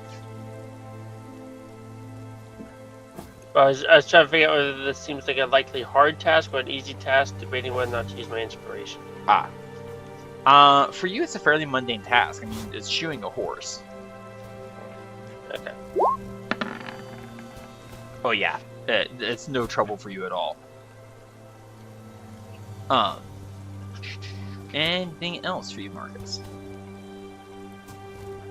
I guess we'll take Rain and head to this set of ruins to the northeast. Okay. And Roscoe, in response to you, here we go. Again, it is going to be a day of roughly around 30 degrees, a fairly common temperature this early in winter. However, the morning will be starting off with some light snowfall and strong winds out of the southwest. Around noon, that will change to light winds out of the west. No snowfall. And around evening, just no wind and no snow. Marcus. Well, looks like at first it's going to be dressing up, then remove layer after layer until the evening. Indeed. Marcus, what time did you want to start? I suppose 7 a.m. on the 13th day of Telleth. 7 a.m. Okay. All right, so right around dawn. All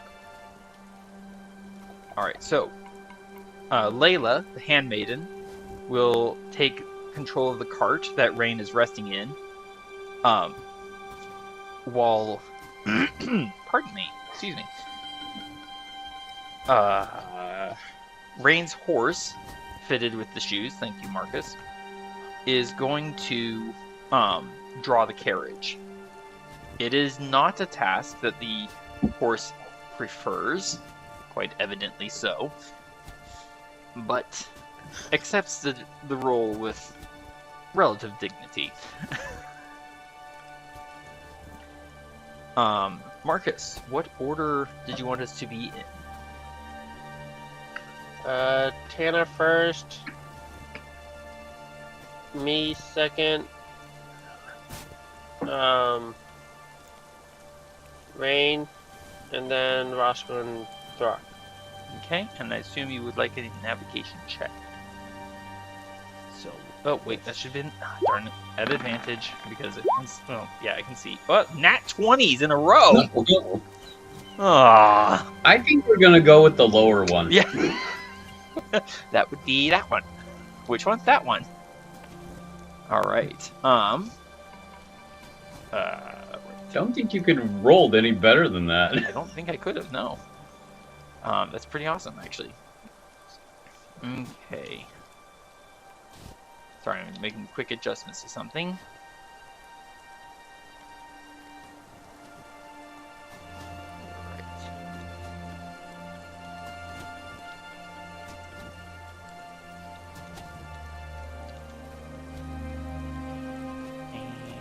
And that.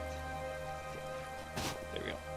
Okay, when we leave the Until home underneath the mountain, the wind whipping at her hair, clothes, the horse's manes and tails.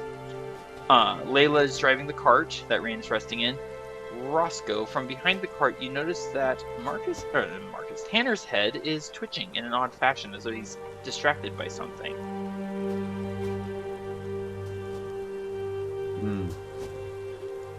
Do you look where he is looking? Yeah, I'll look where he's looking at first to see if I can see what he sees. Okay. Marcus, did you have a Can question? Marcus just ask Tanner what he's distracted by? What is Marcus's passive perception? Check me. I think it's 9. It's 9. Marcus has not noticed. Sorry. Roscoe, you ask. Yeah? Yeah. Okay. I wasn't certain at first. And oh wait, no, you're asking or you're looking? I forgot. Sorry. I was supposed to be looking. That's right.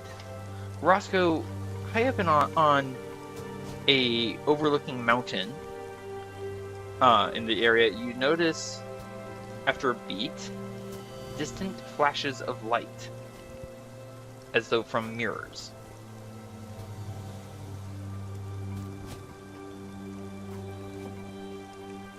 And now I'm going to ask Tanner.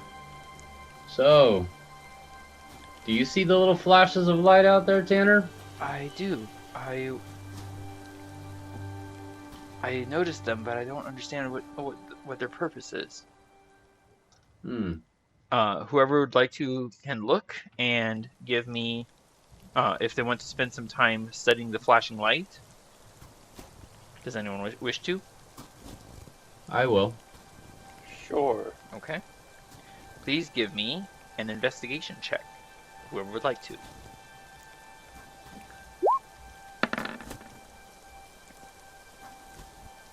Wow, Roscoe. Or was that Throk or Roscoe? That was Roscoe.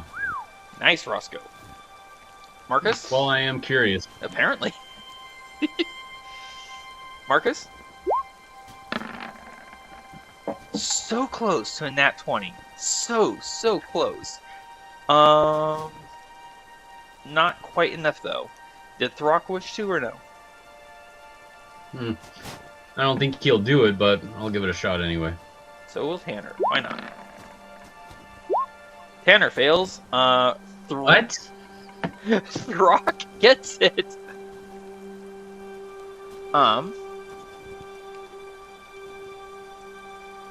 Where were you on the survival checks? What the?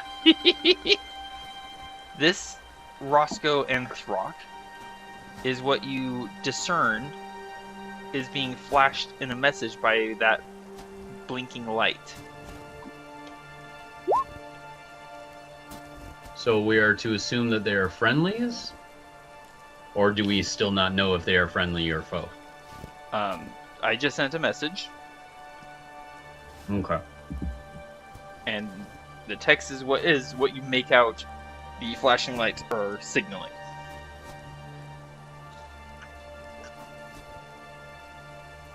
Which direction are they as we travel northeast? So let me hold on. Keeping in mind that this map is not a live representation of where we are and what we're seeing, it's simply a map to indicate our position. Yeah. Excuse me. So it's not to scale, basically. Or it's not live, if that's what you mean. This button. So it would be in this direction, roughly to our northwest. Okay. And Okay. our ruins are indicated to be roughly where? In that-ish direction-ish. We know how far?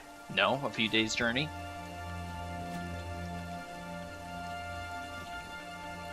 I love that you always try to use drawing to spell it out when you could just use the text function. That's so awesome. I'm not criticizing or making fun. I actually do think it's amazing.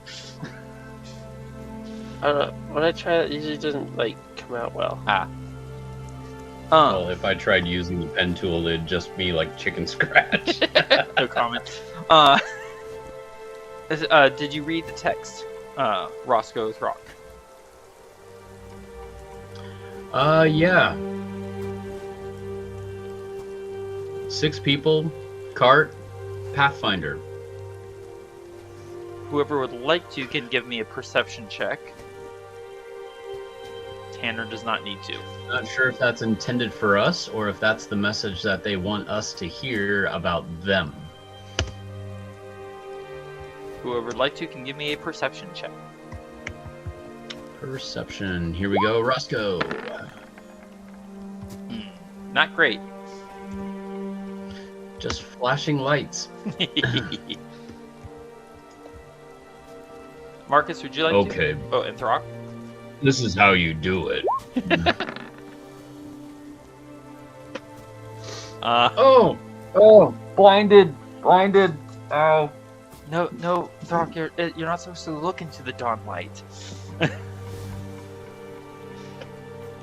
It's like, so that's how you get yourself blinded, huh, little brother? Marcus, would you like to make a perception check?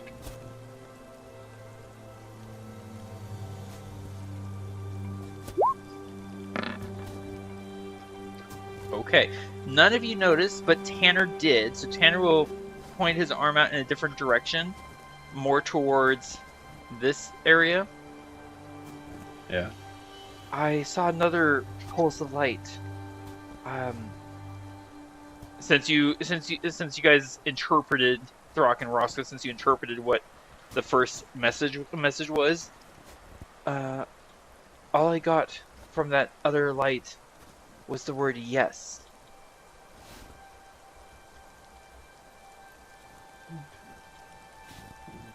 Wait. Tanner, Marcus, Roscoe. Well, either way, I'm thinking we may as well go over there on our way northeast and figure out what's going on. So you want to head straight towards those mountains? I want to have Tanner guide us on a non-obvious approach. I mean, So basically, I want to get there, and I don't want to be on the most obvious, most observable approach to it. okay. I will say with a nat 20 earlier, that's not too much of a problem. Excuse me. Oh, right, reset. Don't forget to reset your lay on hands ability, Marcus. because we've had a long rest. Thank you. I almost forgot to reset my spell slot, so yeah. I'm right there with you. Right. We have traveled for 4 hours from... You said you wanted to start at 7 for the dawn. So now it is about 11. Basically done, yeah. Yes. For the past half hour, Rain has begun gasping, and her breathing is growing more and more desperate as the cart ride continues. And Layla is starting to look rather concerned, and finally she'll call to Marcus. Pardon, warrior. I think I think she might be in need of a tent and privacy.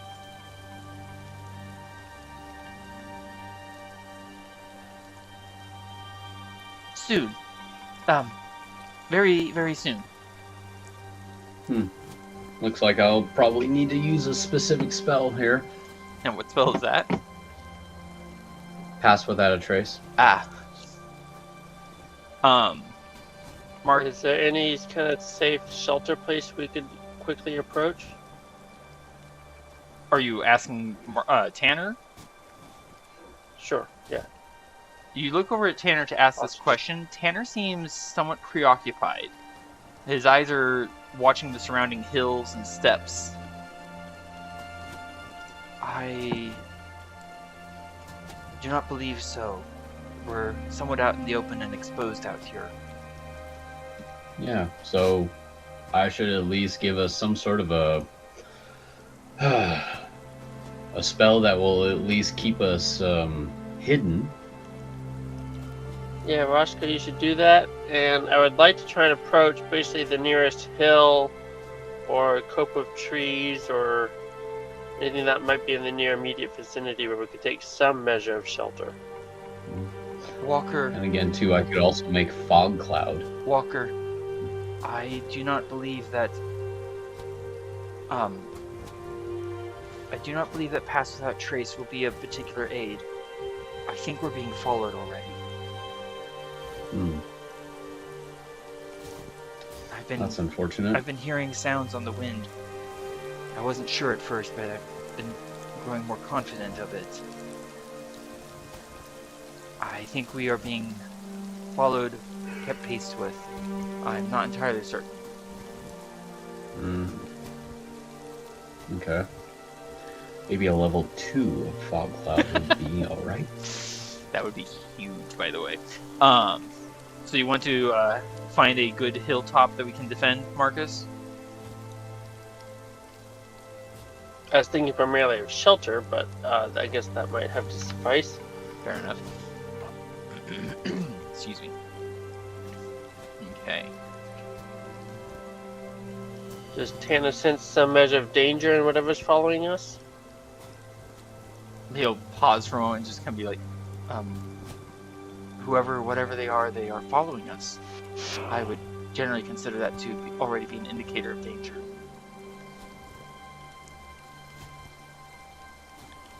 Hello? Oh, can you hear me?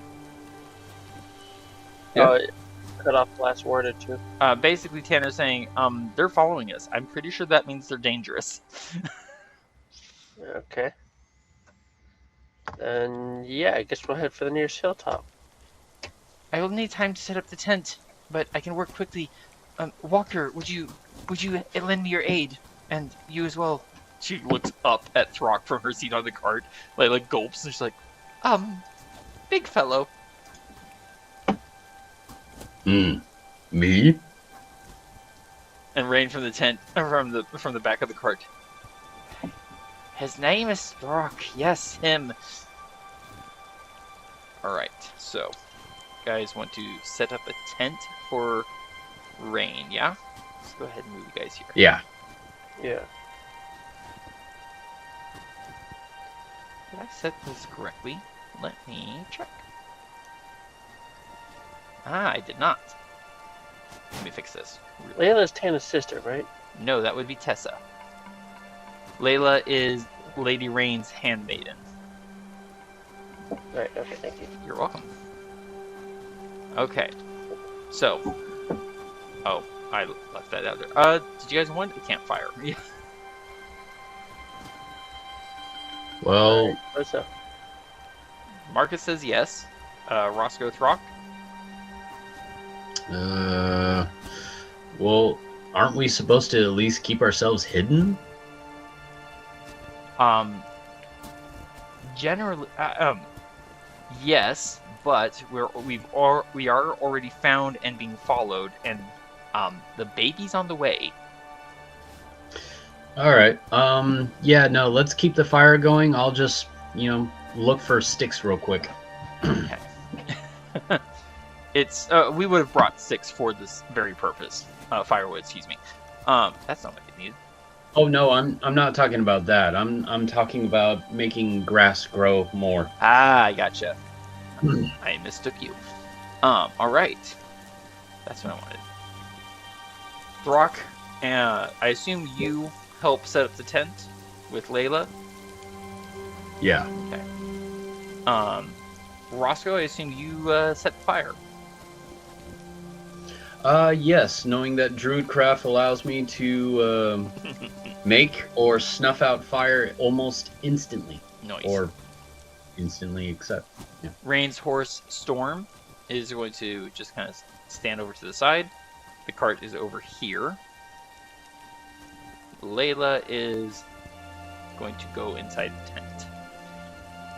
And she will give every single male character out here a very severe glance. Not one of you comes inside unless I say so. Okay.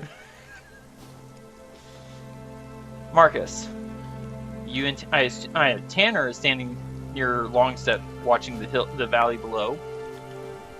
I assume you are doing the same. Hold on. Holding on. As a quick aside, this area here is a slope. Downhill that way. I was actually going to ask you that. Yes. So. It is a very steep slope, so 1 square in between those lines will cost 10 feet of movement for every 1 square moved.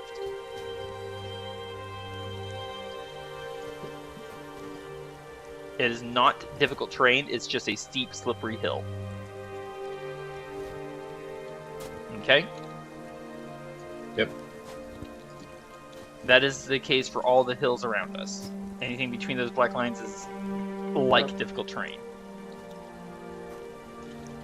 Okay? So Alright. here, basically, here, and here. I am making a quick note. So I was not looking, sorry. Whoa, yes, essentially.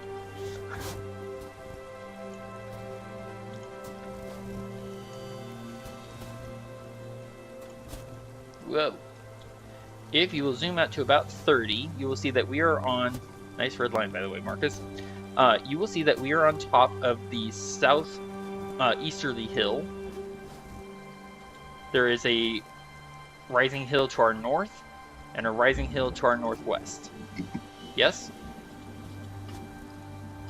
Yes. Yes. Okay.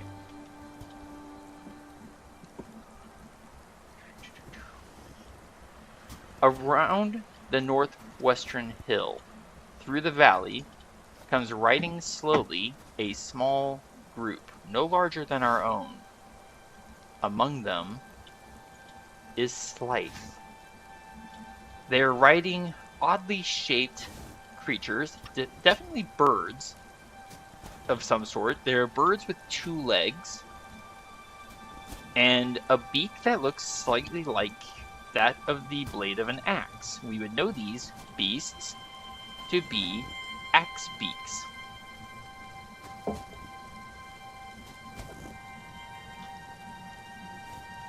Okay? Okay.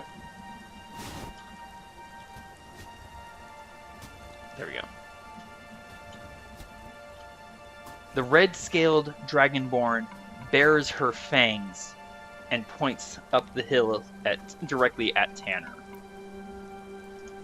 No escapes this time, Pathfinder. No storms, no rescue, and no interference from your fellow travelers. It is time to punish you for your trespass, as I did your sister. Oh, goody, we need to kill this one. Pardon, Marcus. I believe she is challenging me to a duel. I don't care about her wishes. You maybe might get to make the request. Hers, I don't care. I think it's time that Roscoe unrolls the welcome mat. I would request that you leave Slife to myself and Crib. As for the others, I do not know them, though I guess they are of your tribe.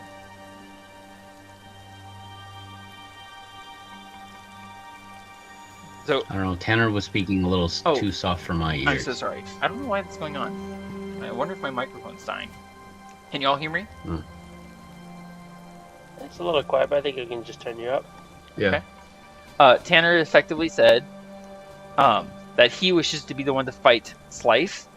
As for the others, he doesn't know them, he doesn't care about them, and he guesses that they were of her tribe. Okay. Alright. I still want to unroll the welcome mat, per se. Tanner gets first dibs on Slice for now. And Roscoe, Throk, we will take no direct, deliberate action against Slice for now. Throk chooses to stay and protect the tent of women. Okay. That goes for me as well. So somebody needs to stay here and protect them. Make sure nobody comes and climbs this hill. So there is Slice with her axe beak. She is flanked by two thuggish-looking fellows. Why is that showing up? And behind her is a fellow wearing heavy plate armor who looks quite brutal. Sorry, give me a second. There we go, save. Is that this one that looks quite brutal? Yes. Can you hear me okay there, Roscoe? Yeah. Okay. Why isn't this working as... Because it should be like 11 o'clock. Oh, wrong button. Dynamic lighting. Oh, because I have the brightness turned down. That would be why. Yeah. There we go. Okay. There we go. That's much better. I was gonna say, it's not dark time right now. It's like midday. I was wondering about that. I'm like, why is it so down? I don't get it. All right. I think someone was asking me a question, but I don't know who. I was asking about time, but it already got clarified. Okay. Tanner, as he is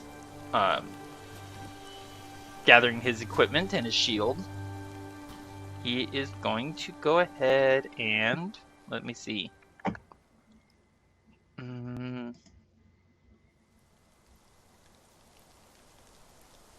This should be interesting. Thanks to you, Marcus, I kind of had an idea.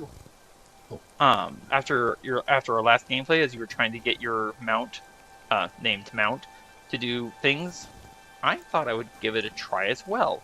I'm going to go ahead and cast Speak with Animals.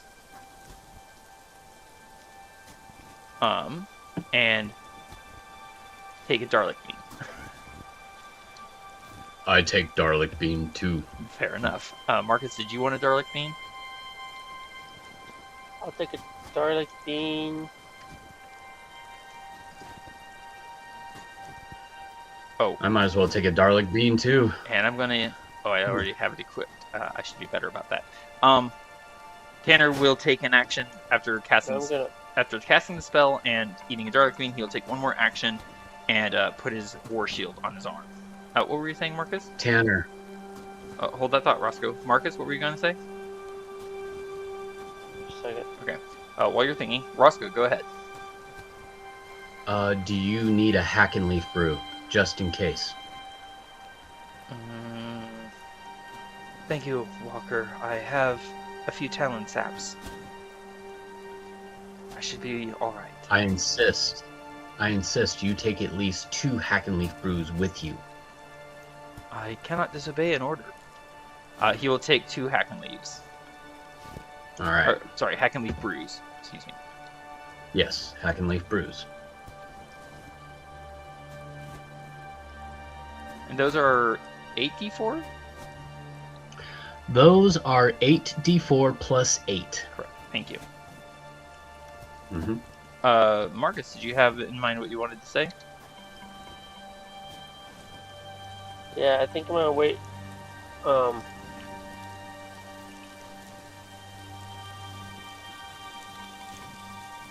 Yes? I just trying to find. I guess I'm gonna go and bonus action cast Divine Favor. Alright. Or can I like wait and like cast it right as combat starts? I don't know. So what you would be referring to is called readying an action to cast a spell. That would require you to hold concentration and spend the spell slot. And then, you know, as soon as the fight starts, that's when you would use your reaction to activate the spell, or the spell's effects, and it would be running from that point. Does that make sense? Kinda, yeah. Okay. Do you want to do that?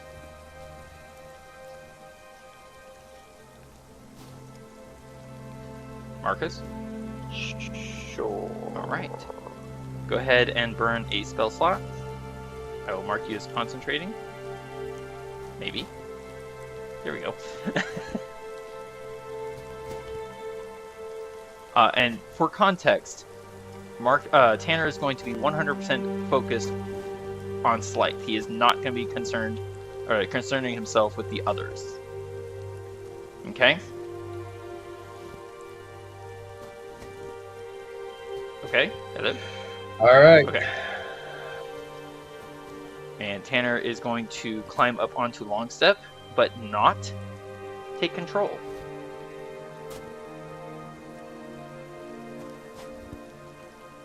I'm nervous about this. I don't know how this will go. Alright. And as Tanner turns, equipping his lance, Slythe holds out her empty hand, and a 10-foot long pike appears there. She glares up with red eyes. Let's see here. Yeah. I need to check the range. This one. Yep. She's going to target Tanner and cast Hex on him. And Tanner now has disadvantage on ability checks made with strength. And everyone can roll for initiative.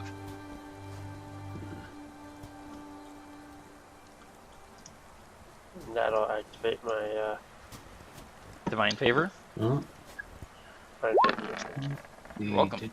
Ooh, nat 1 for Tanner. That's a promising start.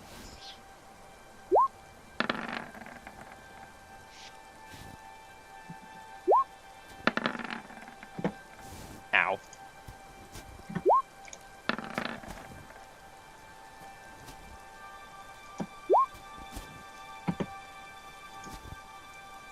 And let me know when you've finished rolling.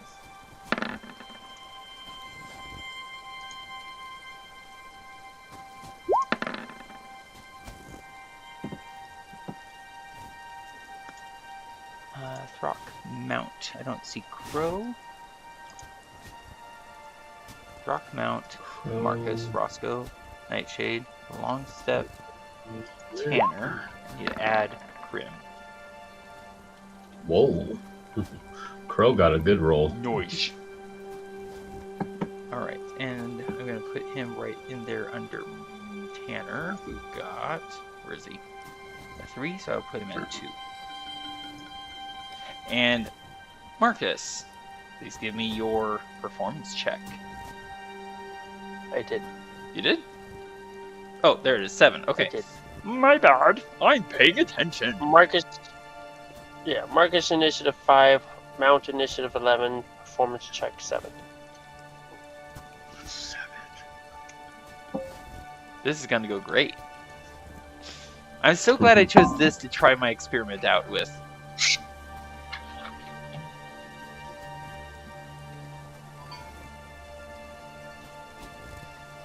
Roscoe, nice roll. Thank you. You're welcome. I'm actually surprised my entire crew ended up doing pretty good. Throk and Roscoe got the exact same initiative roll. Which would you prefer to go first? Roscoe. Very well. I'm going to adjust Roscoe's roll just a little. Actually, I'm going to adjust Throk's roll. Just so that he will automatically go right behind Roscoe. Mm-hmm. Let's sort it out. Just as a quick side note, Marcus put away his glaive, put on his shield earlier, and took out a spear. Okay. So Marcus, shield and spear. Tanner, lance and shield.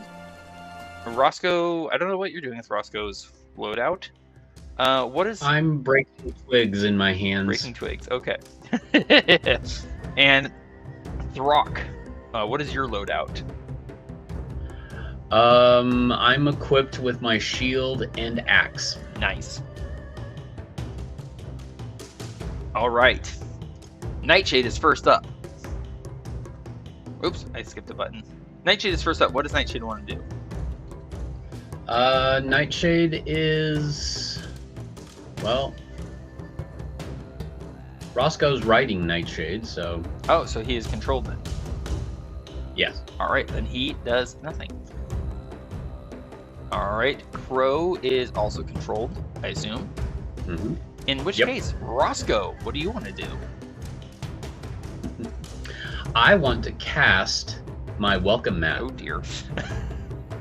Is that what from my enemies. is that what your vocal component's gonna be? Lay out the welcome mat?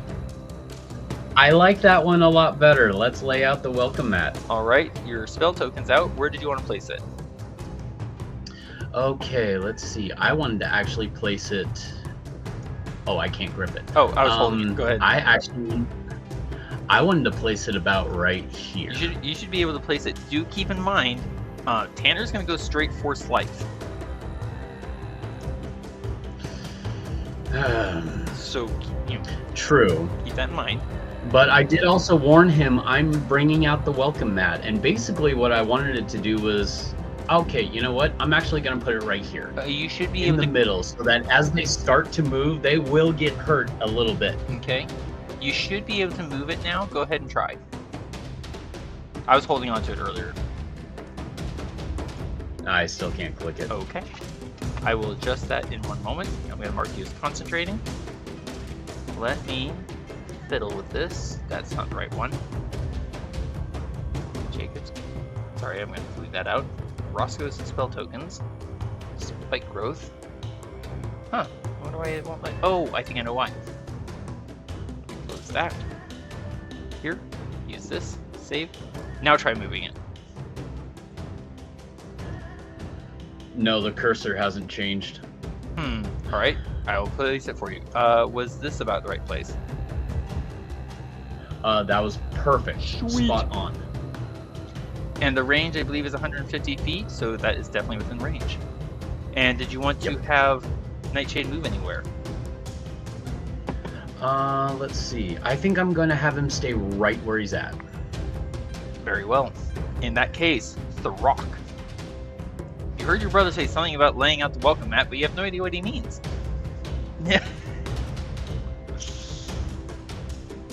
But I also saw him break a few sticks, so I figured that means that's that special thing that makes people fall down dead in their own blood. Very much so. I'm just going to assume that's what he's doing. Probably a safe bet. But what Throk plans to do is get to the very, very edge of the hill. And you said it's a slippery hill, 2 feet of movement for every 1 foot, so... So treat it like difficult terrain. Ah, okay. Well, let's see. I already moved about 5 feet there. So, oh, come on. It doesn't want to let me go down. I don't know what. Is there like a barrier or something there? Oh, yes. Okay. Can you draw a path that you want to go along using your measuring stick? Yeah, I was just wanting to go a path like just down this way. Okay, so that because would I be... basically wanted to be at the foot of the slope. Okay, so 10, 20, 30, 40, 50. So here would take 55 feet out of 90. Okay. Out of 90. Perfect. So Crow still has 35 feet remaining. And he is going to remain right there. Okay, do you want him to dodge? Or no? Yes. Okay. I'll have him dodge. And what would you like Throk's action to be? He'll just be in ready in action to attack with his axe at normal. Very well. Excuse me. Mount is controlled. Marcus, what would you like to do?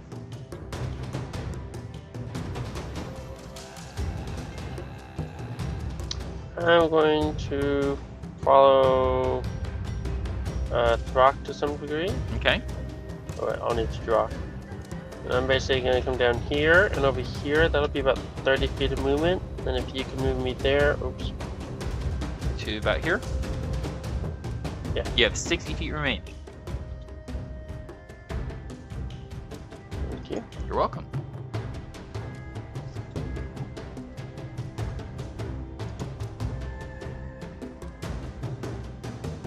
So I did hear that.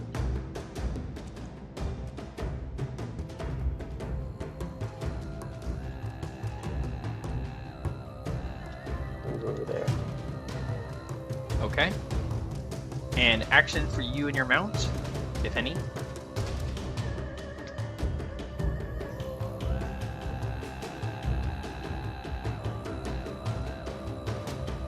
I'm trying to think that through. How dare you think?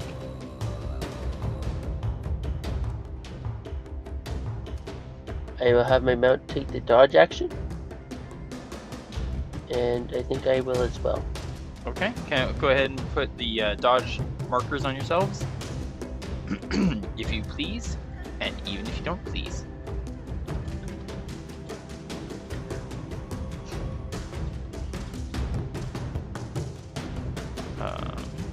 Okay. Did you put it on mount as well? It's kind of general coverage there. Okay.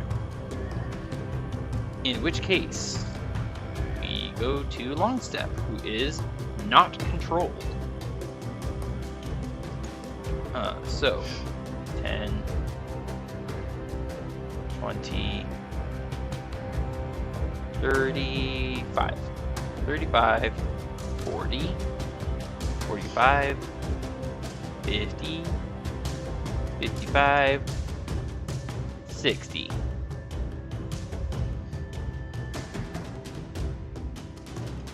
Excuse me. As Tanner is basically whispering instructions to Longstep on the way.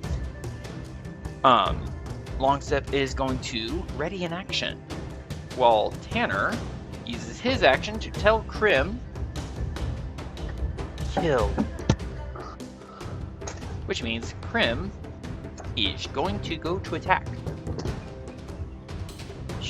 Flying, thank goodness. Thank you for being a flying creature, Krim, rather than something depending on the ground. And Krim's gonna attack. No advantage. Getting a 16 to hit. That hits on sleight. for 5 points of damage, and Scythe has to make a Constitution saving throw. Ooh.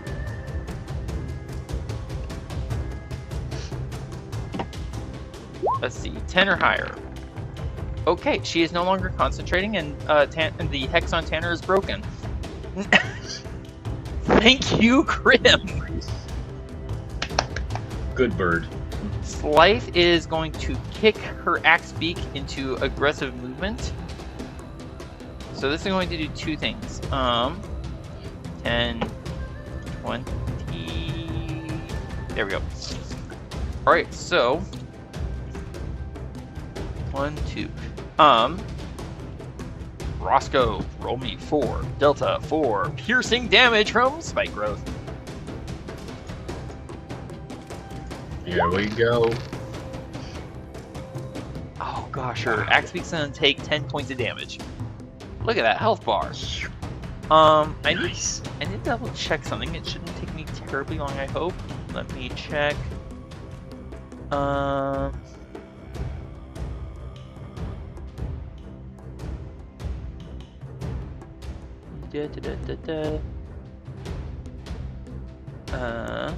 don't see anything that says it requires my order to use its reaction. So Crim's going to Scythe is going to trigger an attack of opportunity from Crim. Go get her. Still at normal. 18's gonna hit for another 5 damage. Nice. Longstep is going to use his reaction to attack the axe beak with his hoof. Getting a 15. That hits the axe beak. Oh my gosh. Longstep kills the axe beak. With it's just like, as the axe beak comes rushing up, Longstep suddenly rears up, lashes out with his hoof, and catches the axe beak right underneath the curve of its beak in the throat and drops the axe beak to the ground. Scythe now has to make a dexterity saving throw. Saving throw. Yes! Oh, wow! That beats the DC. She is going to land on top of the creature, of the axe beak. Blah, blah, blah. And from there, she's now going to use her action with her pike.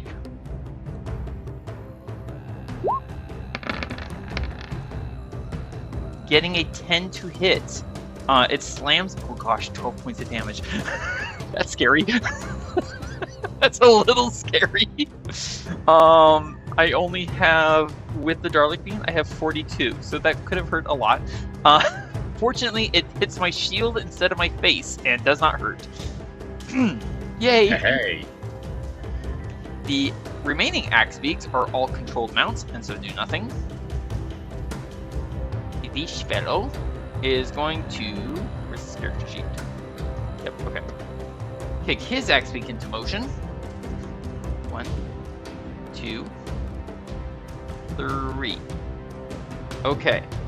6, Delta 4. Roscoe, if you please. Why, certainly. Oh dear. Oh no. Oh my gosh. Surprisingly, the axe beak survives. If only Barely. just. Marcus, you You're welcome. Yeah, thank you. Marcus, you used your reaction to activate Divine Favor, so that means you do not get your attack of opportunity. Okay? I tried to activate it before combat. Right, your turn's over, so that recharges your reaction. So yes, you do get your reaction. I'm sorry. Do you want to target the axe beak or the rider? I think on this one I'll actually target the rider. Excellent. And you were saying something and I stepped on you. I apologize. Please, sir, say what you were going to say. Doesn't matter, it's already dealt with. Fair enough. And thank you, by the way, Don't forget to wipe your feet. What? Don't forget to wipe your feet on my welcome mat. All right, let's see you attack the rider. Oh, there it is. 15 to hit. That's, oh gosh, yeah, that's gonna hit. Pardon me, you hit him right in the shoulder with 9 piercing, 2 radiant for a total of 11 damage. Nice. Cool. And now he's. Come to me, you fool. Wait, what? Sorry, what? What? Nothing. What did you say? I said, come to me, you fool. I'm sorry, what? Alright. And he's gonna swing his mace at you 2 times. Getting an 18 and a 10. And I will dodge them both. Nice. The other thuggish fellow. Pardon me.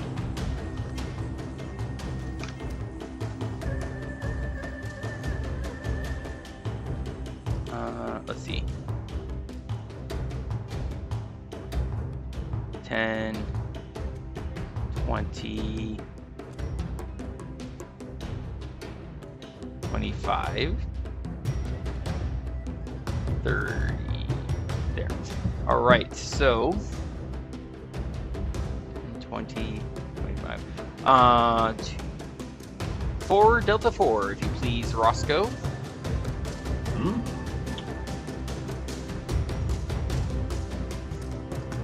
Here we go.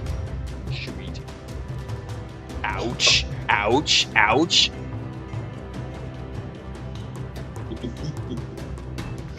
And get to there. All right. Throk, what was your ready to action, if you please? My ready to action was an attack with my axe on normal. Excellent. And who would you like to attack? Axe Beak or Thuggish Fellow?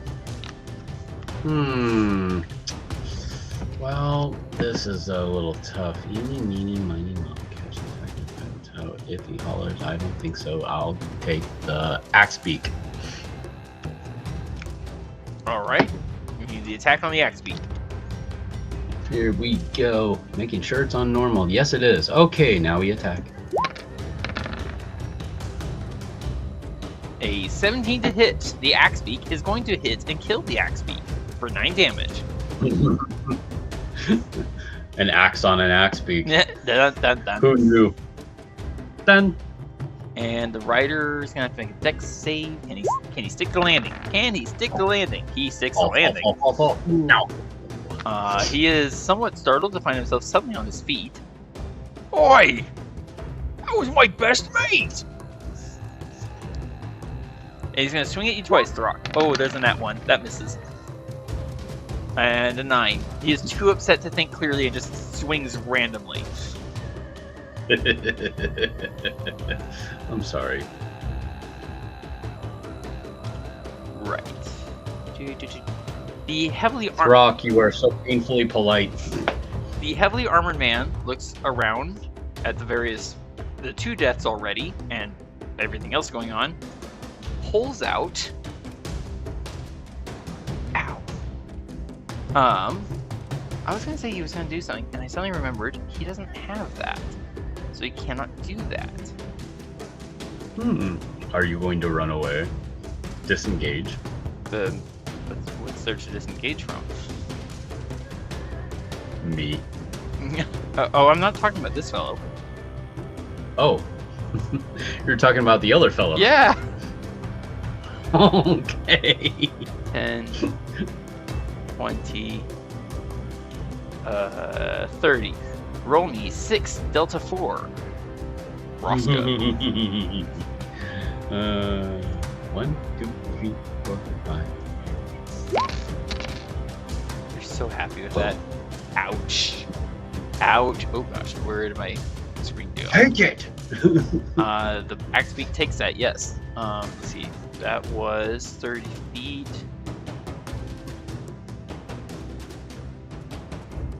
Um,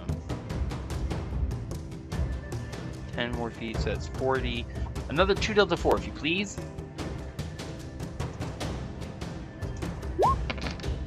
Come on, roll me big, baby. 6, and the Axe Beak dies. Blech. Just Dexterity saving throw. Oh, 1 second. There we go. Okay. Let's move that as well so I don't accidentally grab that. Fantastic. And dexterity saving throw. Go! He lands on his feet. Not on the deadly area. 5. So he's gonna go like this and use his action to dash. Whoops. There we go. That was round 1.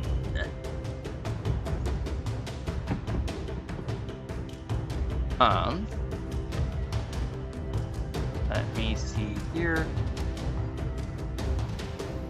Okay.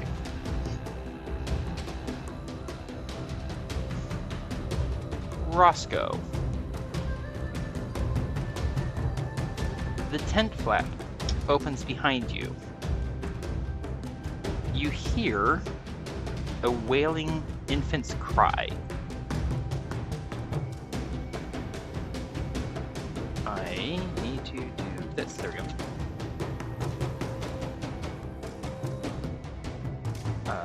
Sorry, I'm having a malfunction here. Grab. No?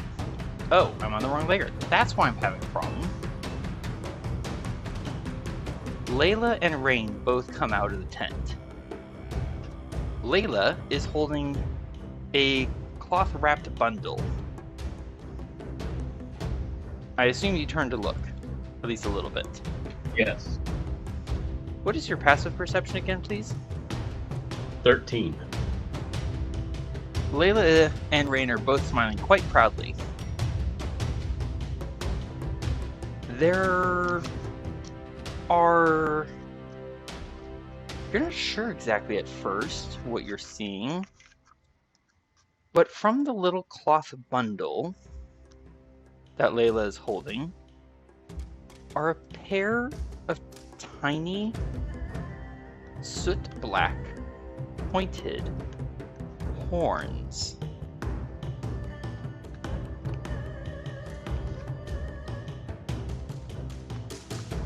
They glance at each other, the two women, smiling.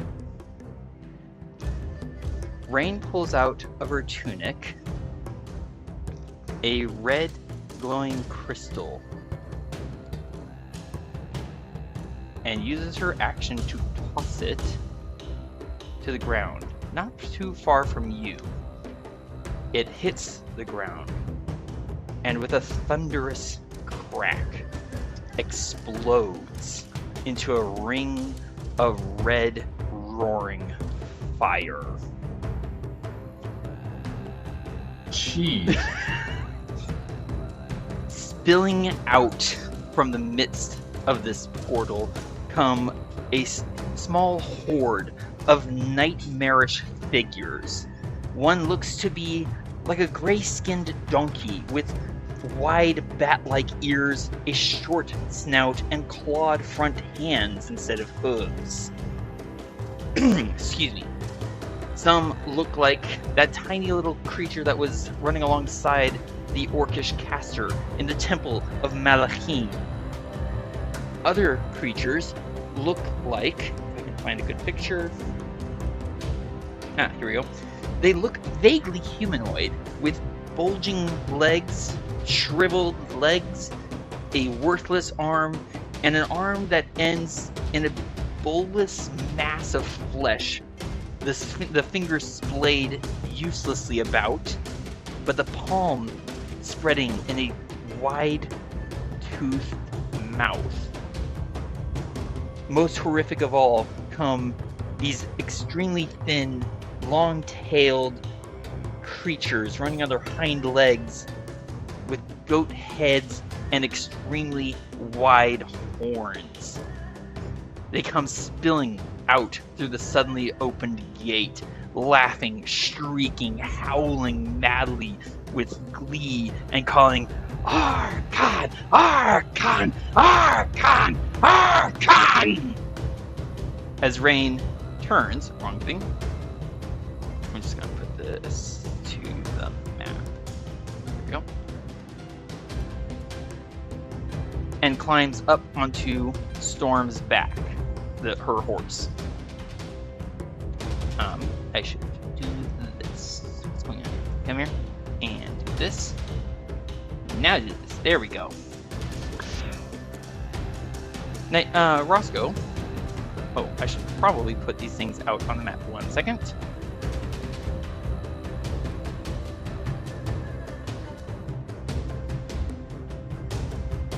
put these here.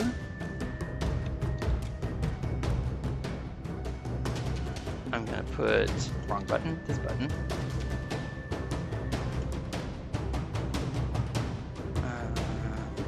Let's do like so.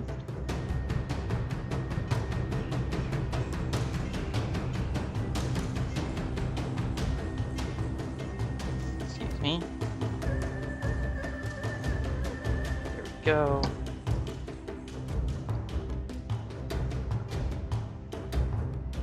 Let's put this right here. There we go. Roscoe, it is your turn.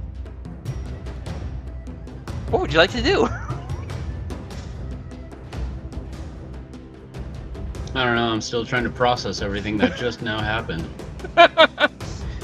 Just to clarify, was it Layla or Rain that came out holding the baby? Layla and is kind of seemed to have like the hidden orange reveal. Layla is so real quick, Marcus, you are not aware of what's going on top of the hill, other than thunder rolled and boomed, and now there's a giant fiend spilling fiery gate. But to answer your question, Layla was holding the baby.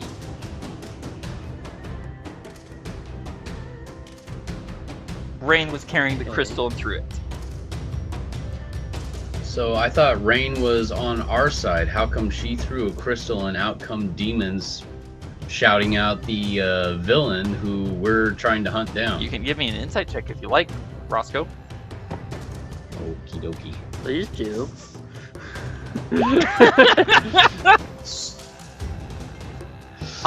You're not sure. Okay, this better be a good one. You're not sure how or why, but it's fairly evident that Rain is not as good-natured as she seems. She seems to have given birth to some form of fiend, and she might be the Archon. You're not really sure how right now, but that seems to be the case. I kind of want to disengage. You can have Nightshade disengage, yes. All right. This is valid.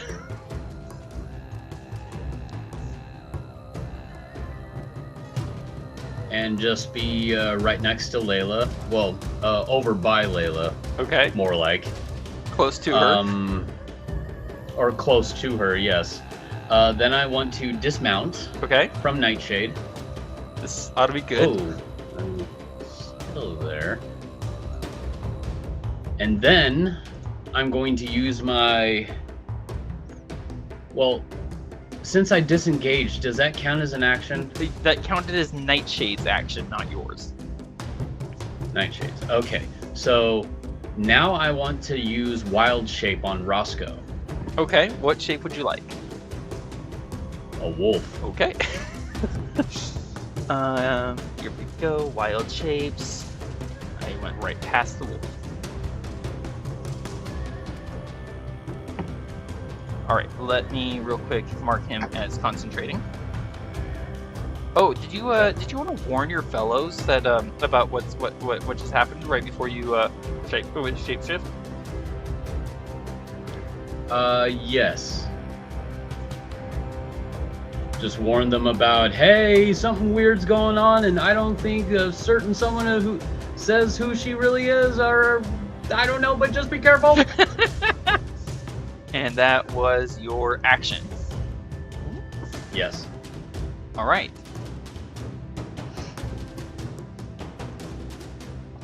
Oh, I think I know what happened here. Let me do cancel. There we go.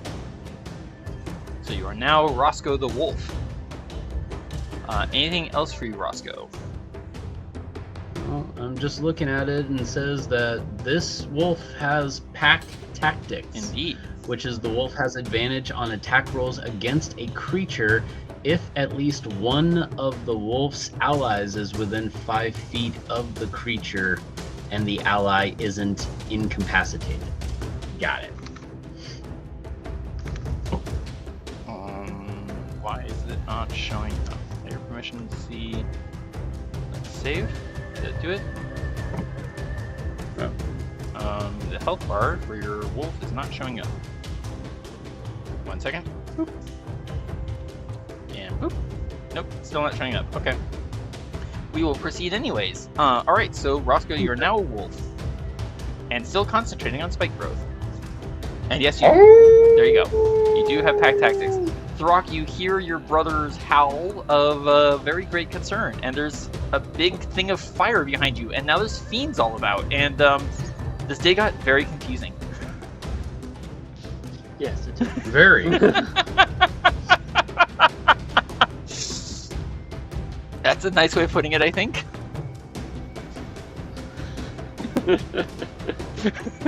Well, at this point, I'm going to... Well... I don't know.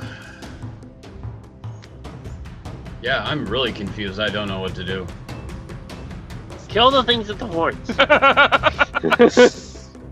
Yeah, there's lots of things here right now. Lots and lots of things. You know what? I'm just going to use my bonus action, go into rage. Okay. Rage, kill everything. I got rage, and now just relentless and attack, I guess. I don't know. Relentless attack? Are you referring to reckless attack? No, I'm kind of wanting to do a little more frenzy. You will do frenzy on your next turn. I know. Sorry. I know, but I'm reckless. So you can reckless attack now, but everything that attacks you will have advantage for one round. Something. Anyway. Sorry? What'd you say? Oh, we're having a communications issue.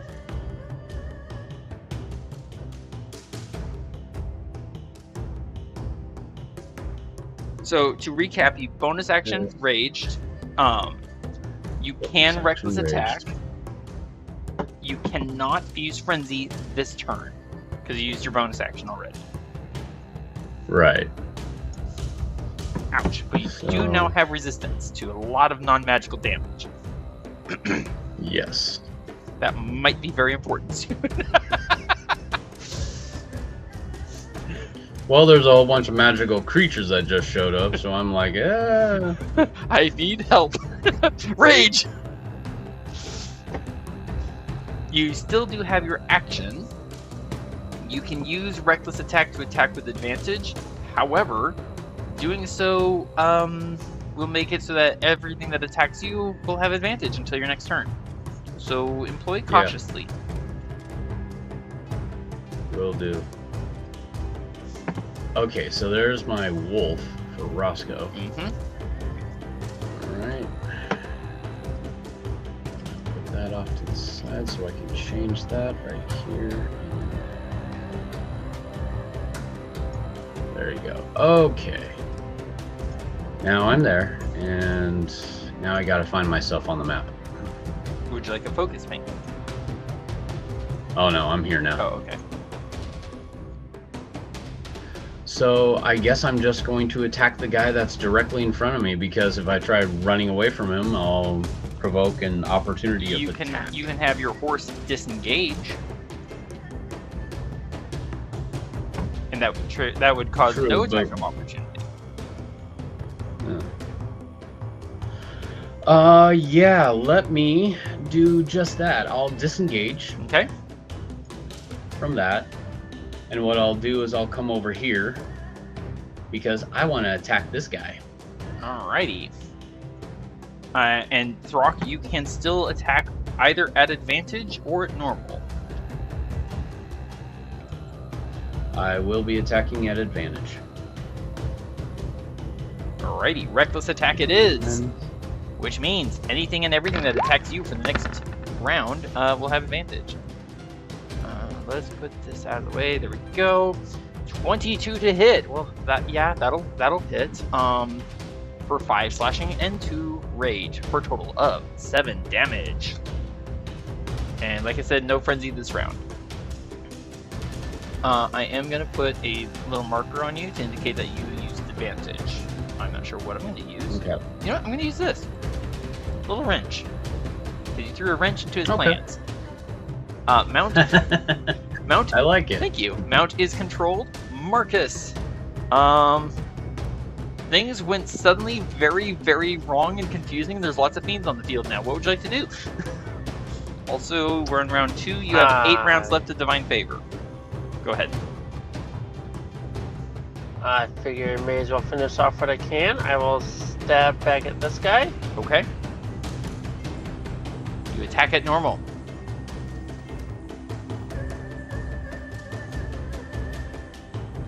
Whenever you're ready. Just trying to find the right button. 23 will hit for 10 piercing, 4 radiant, a total of 14 damage. Nice hit. He is still alive, however. Anything else for you, Marcus? You're kidding me.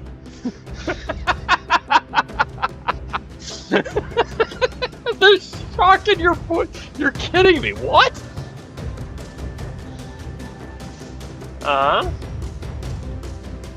May as well try to finish what I started.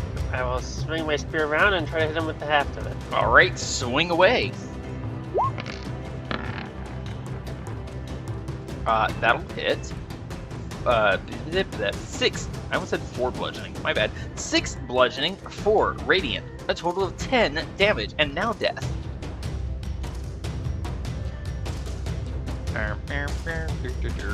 This button. As I briefly forget which button's the dead button. There we go. Alright, Marcus, anything else for you? Oh, and you're no longer dodging, so I'll take that off of you. If you move, you will trigger an attack of opportunity from the axe beak, unless you have your mount disengage.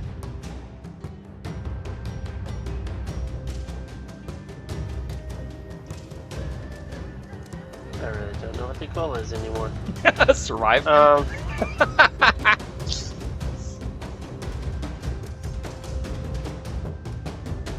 have my mount take the disengage action. Okay. You have 90 feet of movement.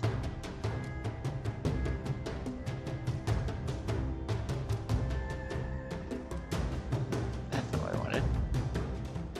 Is this what I wanted? I will move over here. That is not what I wanted.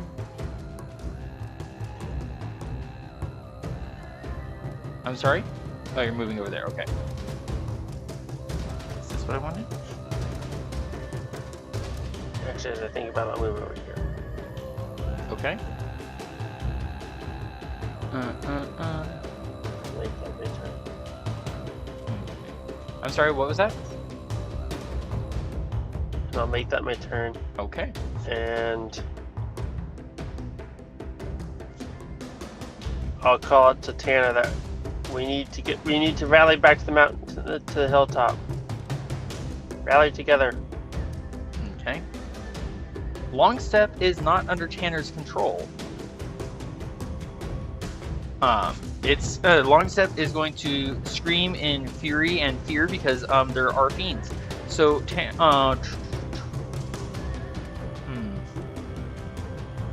no room to go. I mean, technically, I could have him squeeze. Let's see. He is wearing pretty good armor. Longstep is going to rear up and stomp at the fiend right next to him. Mm-hmm. I get a 23 to hit. Side note, that's gonna hit. Let me check. Another side note. Side note, that's gonna going deal to kill. 8 bludgeoning damage to the side of this thing's face. And Tanner, I hear you, Marcus. I can't control Longstep, but I'll tell him what to do. I am unwilling to leave her alive one more day. Tanner is going to look down at Longstep and utter instructions, basically saying, we need to get out of here and back to that hill. And he is still going to use his action to attack Slight with his lance. Pardon me. Getting a natural 1. Boo. So Krim is going to come flying over. Whoops, that's not Krim. This is Krim. Krim is going to attack. Once I find Krim's character sheet. Stab. Oh, on, that was Krim. almost a natural 20, but then it rolled further and got an 8, which is going to miss. Boo. Boo-hoo.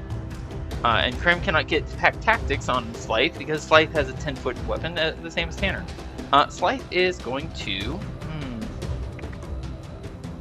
She looks around at all these fiends, looks back at Tanner, shakes her head.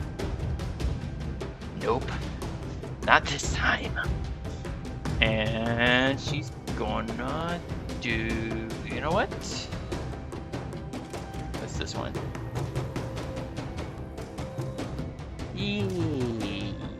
Yeah, okay.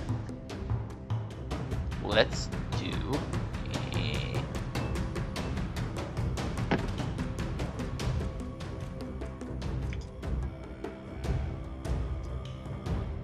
Yeah, that'll work.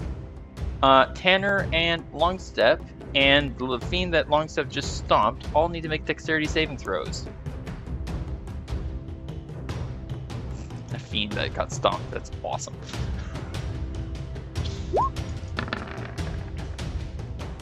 That's a fail.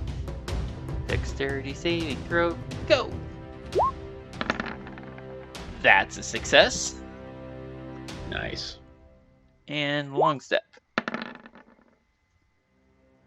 That is a... Let me check. Scrolling up. That is a success. Just barely saved. Sorry? Yes.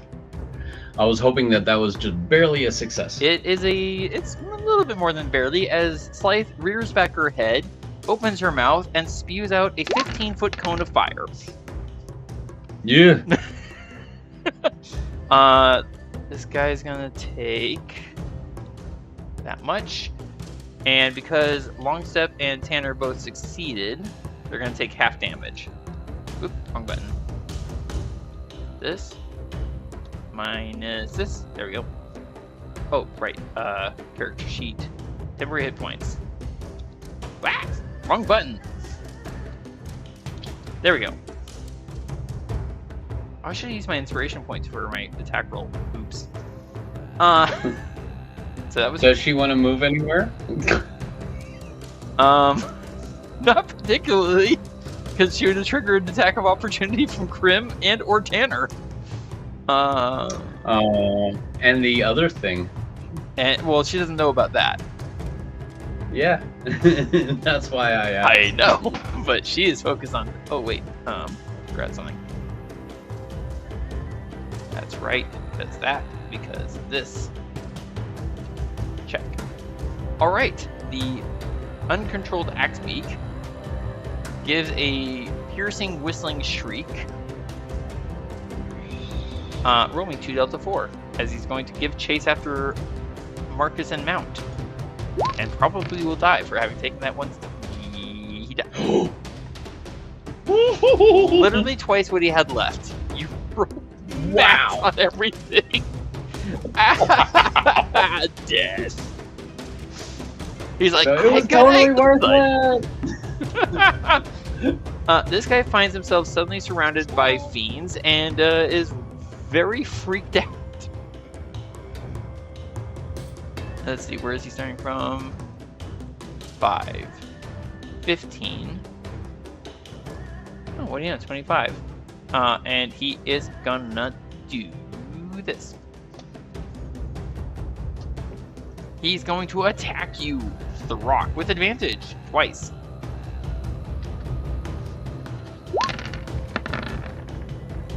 Get a 14 and a 19?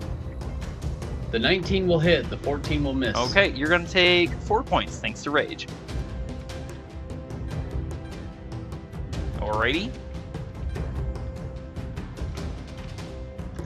And don't forget that's going into your temporary hit points. Ouch. Oh, wait, that's right. Yeah. Thanks for letting me know that. You're welcome. The heavily armored man's going to reach up over his right shoulder and pull out a massive greatsword. And attack you at advantage. Twice. This button. There we go. There's a crit. 19. 19 and 25 both hit. Yep. So thanks to your rage, that 10 points of damage is going to be reduced to 5. Thanks to your mantle of shedding, we're going to ignore the 6, and that 10 gets reduced to 5. Nice. So you take a grand total of 10 damage from that heavily armored fellow. 10 damage. Oh, okay. As opposed to 26. Right. So aren't you temporary 0 and bring this down to 1? Yeah. No, 0. There. Top of the round. Round 3. Marcus, you have... Thank you, Mantle! Yes! Mantle and Rage. Marcus, you have 7 rounds left on Divine Favor. Bear that in mind. Okay. There you go. Thank you. This fellow here, this mass of distended limbs, one of which has a mouth in it? He is going to attack you with his biting hand, Marcus.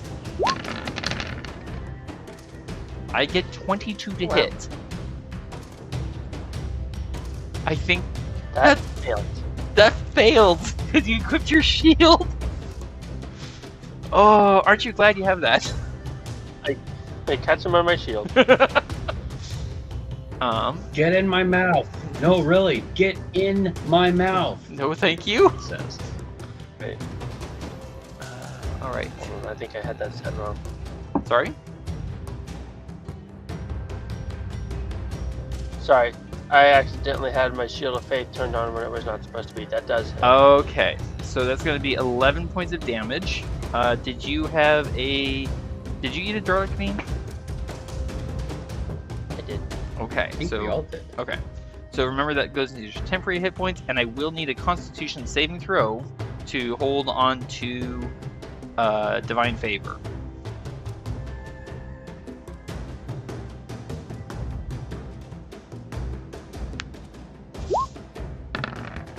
You're fine. Also,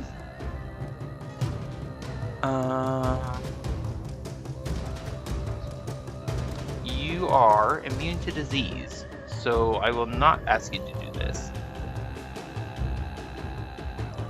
That's awesome.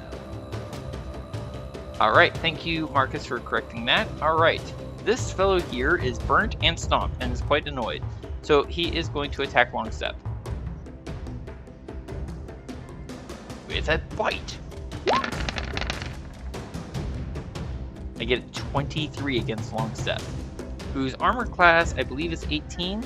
Yeah, it's 18. So that's going to hit Longstep for 10 points of damage. Longstep is very badly hurt, and Longstep needs to make a Constitution saving throw.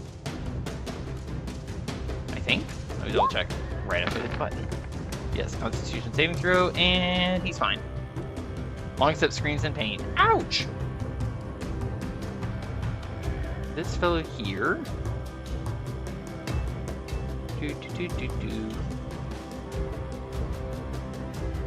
Ta-da! Okay. Oh, wait. Hang on. He had to dash to get there. And now, these creatures. The hideous-looking goat-headed things.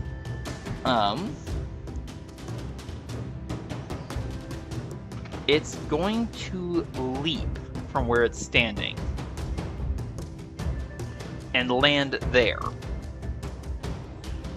That's one heck of a jump. It's a boing thud. Let's see, where is its character sheet? There it is. And its tail is going to lash out at you, Throk. Here it comes. I get a dirty 20 to hit. Dang, that 20 is gonna hit. Aw.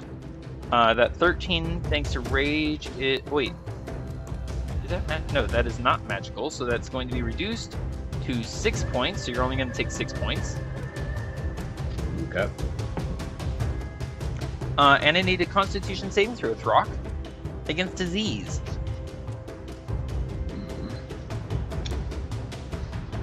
Okay, let's see. Constitution saving throw. That is a failure, unless you'd like to use your point of inspiration for advantage. Point of inspiration for advantage. All right, roll it. On advantage or normal? On normal, thank you. Oh.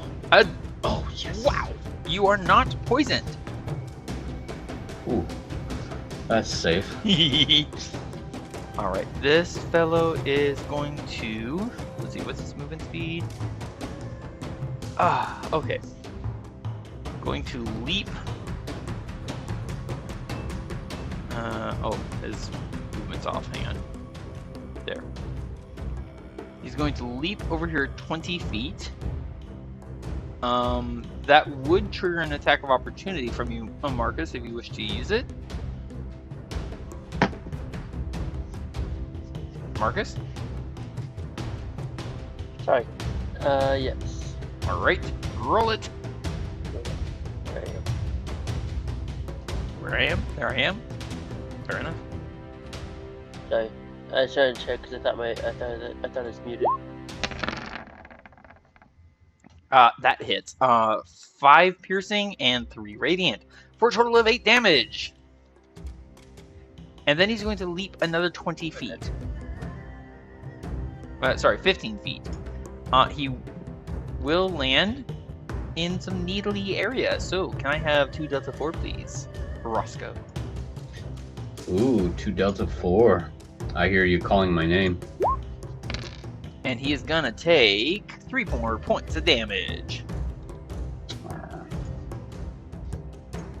And he'll finish his movement by stepping up onto the creature. And he's going to attack Slice. Once I find his character sheet, here it is. With a barbed tail attack. That is a hit for 11 damage. Ow! Slice is very badly hurt. Now, did he also move towards Slythe a little bit? So. He did, but he stepped onto the dead body. Alright, Slice is now diseased and poisoned, and she immediately starts retching up flies. Like, actual flies are pouring out of her mouth. That's lovely. Desecration. Indeed. Alright. This fellow's going to attack you, Marcus. This small fiend. How dare he? Sorry? How dare he? Ah, gotcha. He's going to claw at your leg. I don't think that hits. So he'll bite and get. Close to the horse. Ooh, that's gonna hit. Yeah, he gets a nat 20. And you don't have adamantine armor, so you're gonna take all of that, which is a grand total of 7 damage. And then the Constitution saving throw.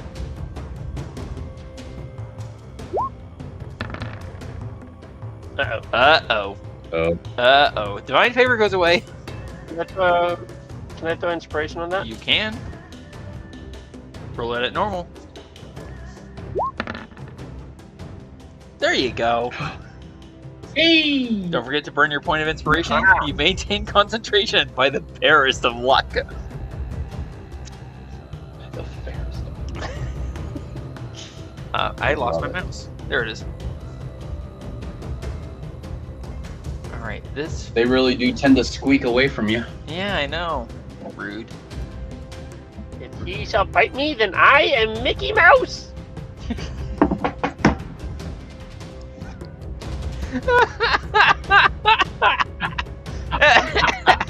Point of inspiration. As this creature is going to bite and claw at Tanner. I didn't expect that. Well done. Both attacks missed.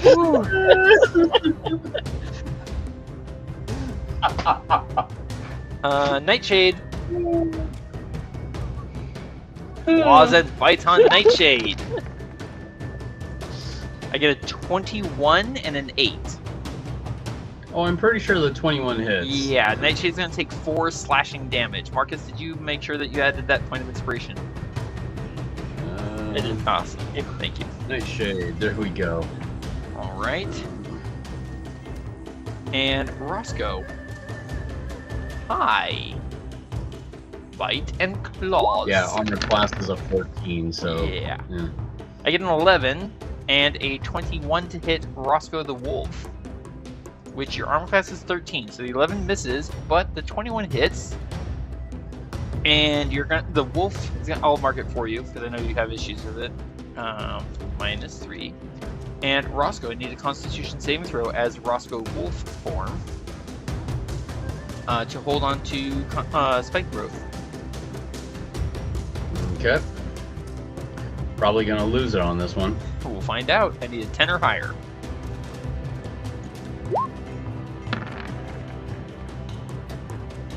There you go. You maintain concentration, Barely. but just enough. Great roll. Indeed. This fellow here is going to attack Mount. Oh, you know what? I accidentally used Nightshade's roll. Huh? Whoops. Oh, I see. That I see. wasn't Roscoe one. That was Nightshade Yeah, by accident. I'm please, sorry. please re-roll as Roscoe Wolf form. I'm going to hide that. There we go. And against Mount, I get a 17 and a 21. Come on. Oh, sorry.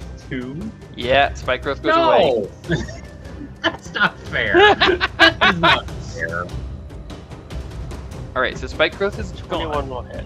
I do not have access to manage the health bar. Sure. The 17 misses, 21 hits for 5. There we go. Okay. Thank you for letting me know. This guy. He's going to take flight. Will fly right up at your face, Marcus. Once I find his character sheet. And... Marcus! Give me a wisdom saving throw. I don't want to. I insist upon it.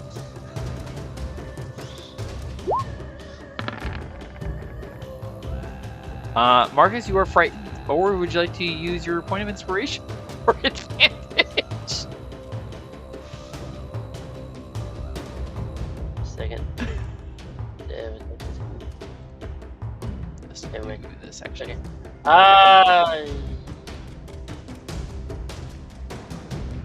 Yeah, I'll use my inspiration. No, that's not good. That is enough to succeed.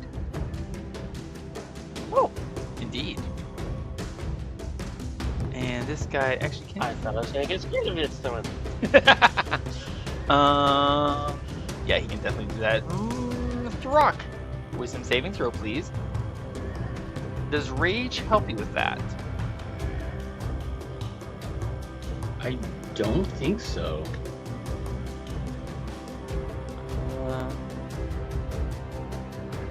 It's advantage on strength checks and strength saving throws. So only. no. All right, wisdom saving throw, please, Throk. Oh boy. Here we go on normal. Wisdom with a -1 on it. This will go well. Yeah. Throk, you are frightened. No! You are frightened for 10 rounds. You can repeat the saving throw at the end of each of your turns.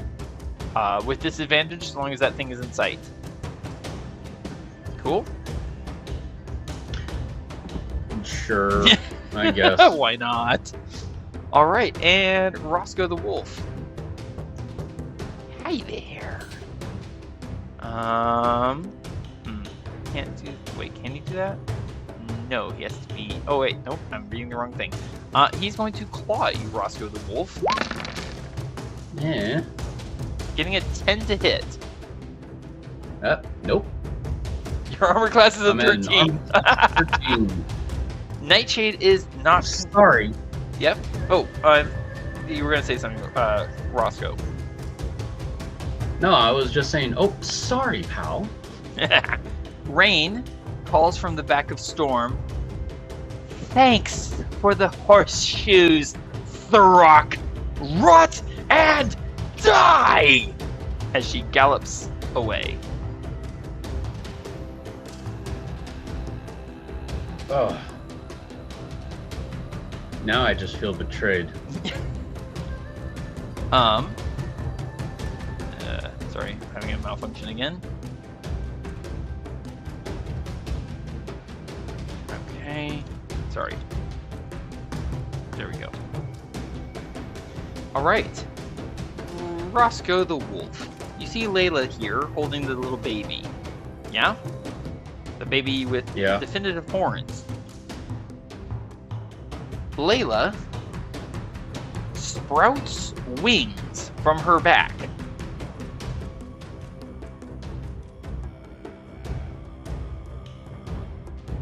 Yeah. And that's great. Takes flight. That will trigger an attack of opportunity if you'd like to try and bite her. Oh, sure. Okay. Go for the bat. Go for the bite. You are attacking at normal. Perfect. Yep. The 7 misses. That doesn't do. Yeah. Layla gives a mocking laugh as she takes flight in the same direction that Rain and Storm are riding in. Man. So did anybody see that coming? Of course, Nightshade is the only one that understands Roscoe, and he's like, I'm pretty sure nobody saw that coming. Oh, speaking of Nightshade, it's Nightshade's turn. Hmm. Oh, one other thing, Roscoe and Nightshade. Throk, you're of an altitude where you can see this. There are more hideous shapes coming out of the portal. I almost feel like we need to retreat. Unfortunately, it is Nightshade's turn, and there are quite a few demons right within his paw reach. Yeah, I know. I wish he could attack twice. I know. Too bad. So sad. Go for it!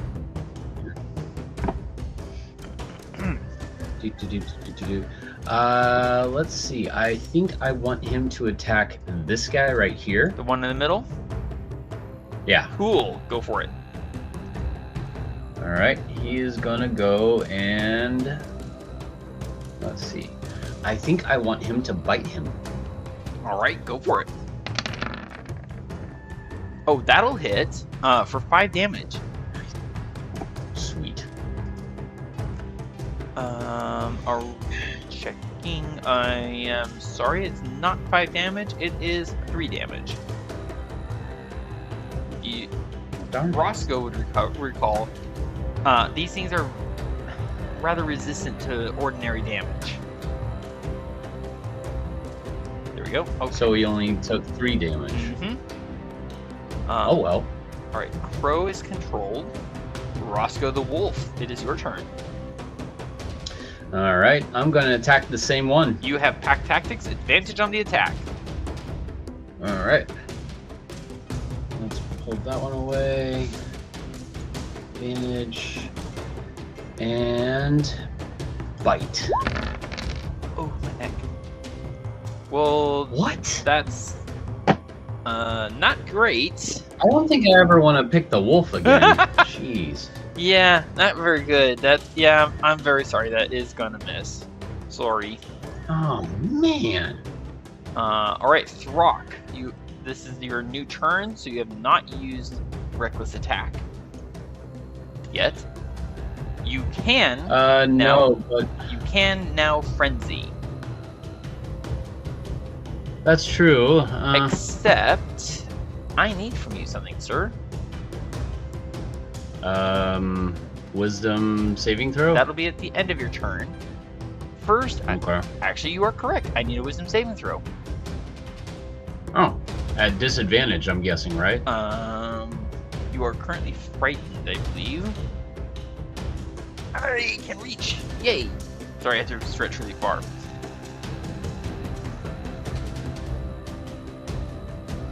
Hang on. Almost there. Frightened. No, you simply have disadvantage on ability checks and attack rolls. Oh, okay. So your wisdom saving throw will be at normal. Okay. Normal it is. Here's the wisdom saving throw. Probably not going to get anywhere. All right, you are not crippled with fear. Oh, that's good. New fear, I should say. All right, now you can proceed with your turn, Throk. You are currently frightened of that creature right there. So as long as it's within sight, you have disadvantage on ability checks and attack rolls, and you cannot draw closer to it of your own free will. I mean, you're basically adjacent to it anyways, so you could attack it. I could. And if you But then I really feel like crippling someone. And if you reckless attack, it would negate the disadvantage from frightened. That's true. Okay, I was actually planning on using something else entirely, Oh, but now that you say that, you're welcome. I really want to kill it now. This makes sense to me. Alright, so I have rage going, and And you can rage allows me to attack on advantage, but because I was frightened by him, I'm attacking at normal? reckless attack lets you attack with advantage. But everything that Okay. attacks you will gain advantage as well. Excuse me, Okay. goodness. Advantage will cancel out disadvantage, so you would attack that creature at normal. Okay, And you can use frenzy on this round. Or starting on this round. yes. Would you like to swing? Okay, so I'll attack the one that's kind of making me frightened, and I'm going to kill it, so hopefully I'm no longer frightened. That makes sense. Reckless attack. Here we go. Reckless attack. Getting 8. Oh gosh, that's gonna hit. 8, slashing 2, rage for a total of 10, and death. It shatters in a cloud of noxious smoke, and you are no longer frightened. And you can now frenzy with a bonus action and gain advantage on the attack. Oh, hold on. I need from you a Constitution saving throw, please. That should have been at normal. I'm sorry. That's okay. I had that on advantage. I'm sorry. Either one would have succeeded, so it doesn't matter. Continue with your turn, please. Okay. Now it really is eeny, meeny, miny, mo. I have no idea who to throw. Under the blade of my axe, you only need to say or ask. Yeah, that last one was kind of weak. Sorry, man. Yeah, it was. Not your best. Still kind of getting over my frightened stage. Golly, I really don't know who to attack right now. Choose one and swing? Well, I was really going for the armored guy over here, but then since this guy is flanking him, it's like, well, come on. I mean, who do I pick? Good question. Good question. Yeah. I think I'm just going to go for this guy back here because he did swing at me and tried hitting me with a crit. Oh, the guy on foot? Or, they're both on foot. Yeah. Because hopefully I get a crit on this one because there's something special that happens when I get a crit. Are you aiming at the thuggish fellow? This guy right here. Okay, perfect. Go for it. The thuggish fellow. Yes, that is his title. Indeed. Thuggish fellow it is. I'm swinging with advantage. Oh my gosh. That's a crit. What the heck? That's a crit. What? There's your special racial ability. So that's 16 from the crit.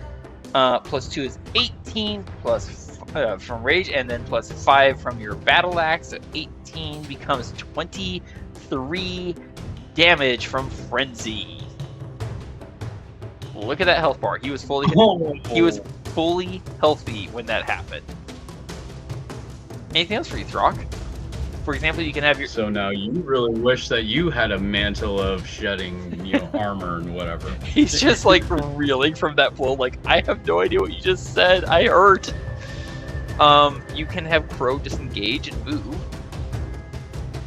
Yes, because I want to get away from these guys This makes because sense. I used frenzy on him. So, So he is no longer dodging. well, now for some reason it's not allowing me to go up the hill, and Throk is now stuck. All right, so that's 30 feet of movement. 35 feet. And you All right, see great. a bunch of fiends harassing Nightshade and a wolf. And no sign of Roscoe. And now I stand here. There you go. All right, Mount is controlled. Excellent turn there, Throk. Marcus! You are surrounded by fiends.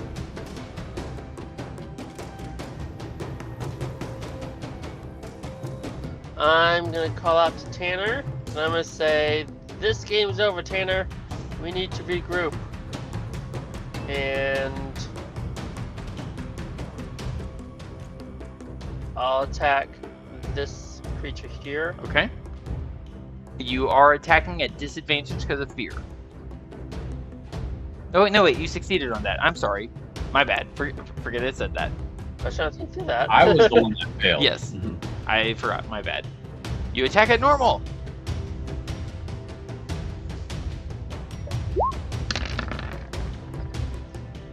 "24 will hit for oh gosh. It's kind of odd because I don't think the radiant damage even landed on it. That'll work. You just stab it right through its chest and it goes ah thud and disappears. Anything else for you, Marcus? And I'm going to have Mount disengage. Just move right over here. I'm going to attack this creature in passing. Okay. Nice.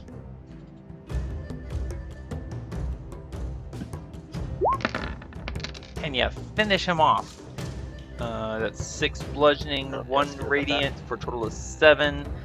You hurt him, but you do not kill him.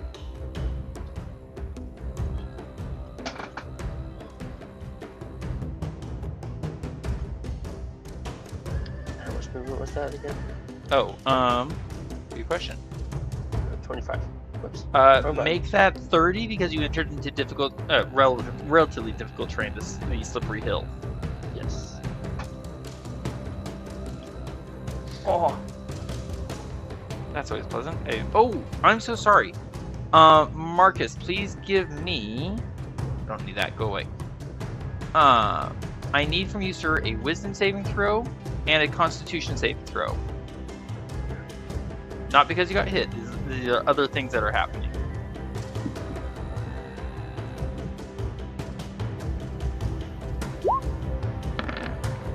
Okay.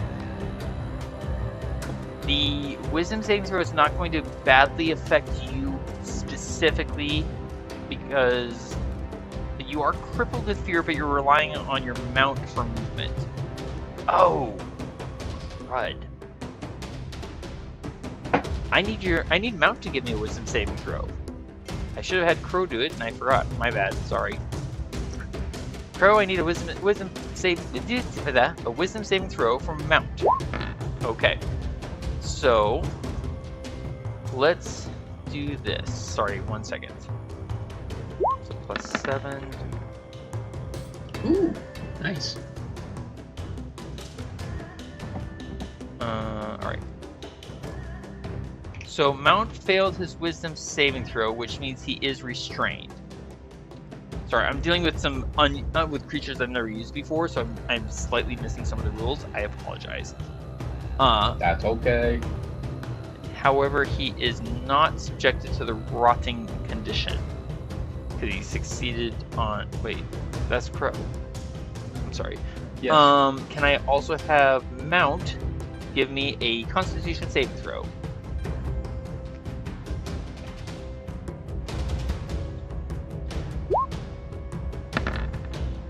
Alright, so Mount is going to take. Ouch. Throk, roll me 1 Delta 6. Ooh, 1 Delta 6 be rolled. Alright, he's going to take 3 damage for Mount. Mount is restrained, so he cannot move. But I will let you choose. Let's see. That guy. So basically, Marcus, that second attack from your Polar Mastery feat can hit either of these 2 guys that are on either side of you, or either of these 2 guys that are below you. So I'll let you choose whichever one you want to deal that hit to. Can I have you work that some? Because if I wasn't going to be able to move, I would have thrown my spirit slice. Rude. I thought I was doing something different, but that's being changed. Yeah, and I apologize. You can, but it would be a disadvantage because you have enemies within melee of you.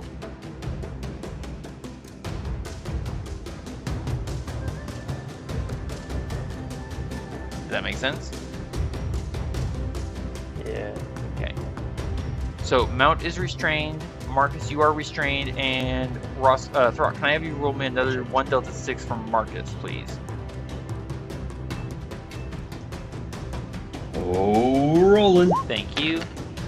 Alright, Marcus, you're going to take 5 necrotic damage.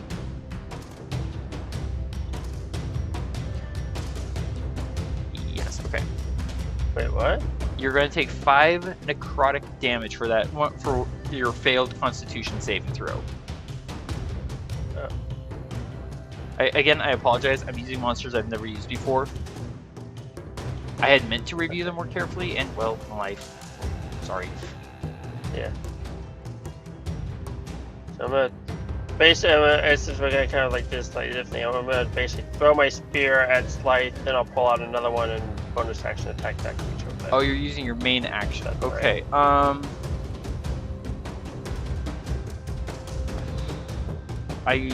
Let's see. If you're gonna throw your spear, that's a ranged attack. Any ranged attack, spell, weapon, doesn't matter, is at disadvantage when enemies are within 5 feet of you. So if you want to throw your spear, I'm okay with that, but I'd have you re-roll it. Yeah. Well, does that make sense? Yeah. Okay. Also, you are crippled, so that would also, not crippled, restrained, so that would also impose a disadvantage. Do you still want to throw?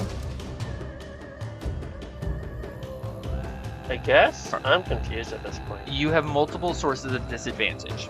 There you go. So if you want to throw it, I'll allow it. But you'll just have to re-roll that, and re-roll it, which means you could miss. Yeah. Okay? Do you still want to throw? Yeah. Because you did destroy the creature that was right here with that first attack. Ow, my eye.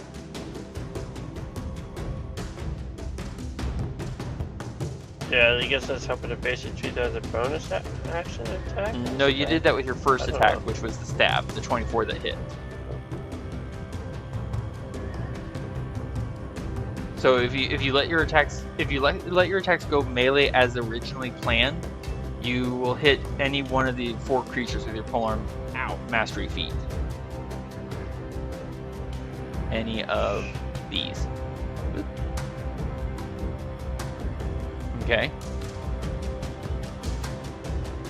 Can I just turn one of them into a ranged attack on Slice, I guess? You can't. Because the polearm mastery feat that uses your bonus action is a melee attack. I'll just make it simple. I'll just attack this Okay, one. I'm sorry. I'm trying to help, and I admit this is because I made a mistake and forgot to pay attention to certain effects. That's on me. That does hit for a total of 6 damage. I apologize. I will try to be much better about paying attention to that. All right. So that was your stab, which killed a fiend, and a hit that bonked a fiend. All right, Marcus, can I have you give me one? Character sheet. Stop moving. It is the end of your turn, so please give me another Wisdom saving throw to see if you can break the effect on you. And this is just Wisdom.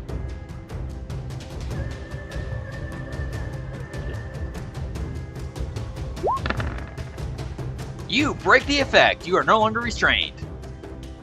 Yay! Okay. Yeah. And can I have Mount? Yeah. Can I have Mount give me a wisdom saving throw as well?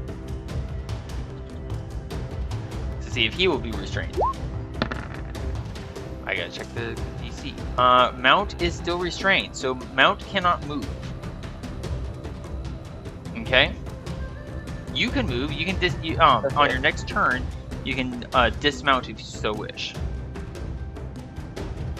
Is this just like being too close to them kind of thing? Because I don't remember them actually ever doing anything to me. These are fiends you have never seen before. Alright, wisdom saving throw for Longstep and Constitution. Wisdom, not intelligence. There we go. Well, that's a nat 20 on the con, and unfortunately, Longstep is also restrained. So Longstep can't go anywhere, so he is going to attack at disadvantage, the nearest creature enemy to him. There it is. Disadvantage, and hoof attack. And that's not gonna hit. Nah, nope. Alright, and Longstep's gonna end his turn with another wisdom saving throw. He is still restrained. Okay. Let me put a little token on him to show me that he is restrained. Let's do that. Why not? Alright. Tanner's gonna look down. Longstep cannot move, he's quite frightened. And Tanner's gonna have to make wisdom saving throws and constitution saving throws. Sheesh.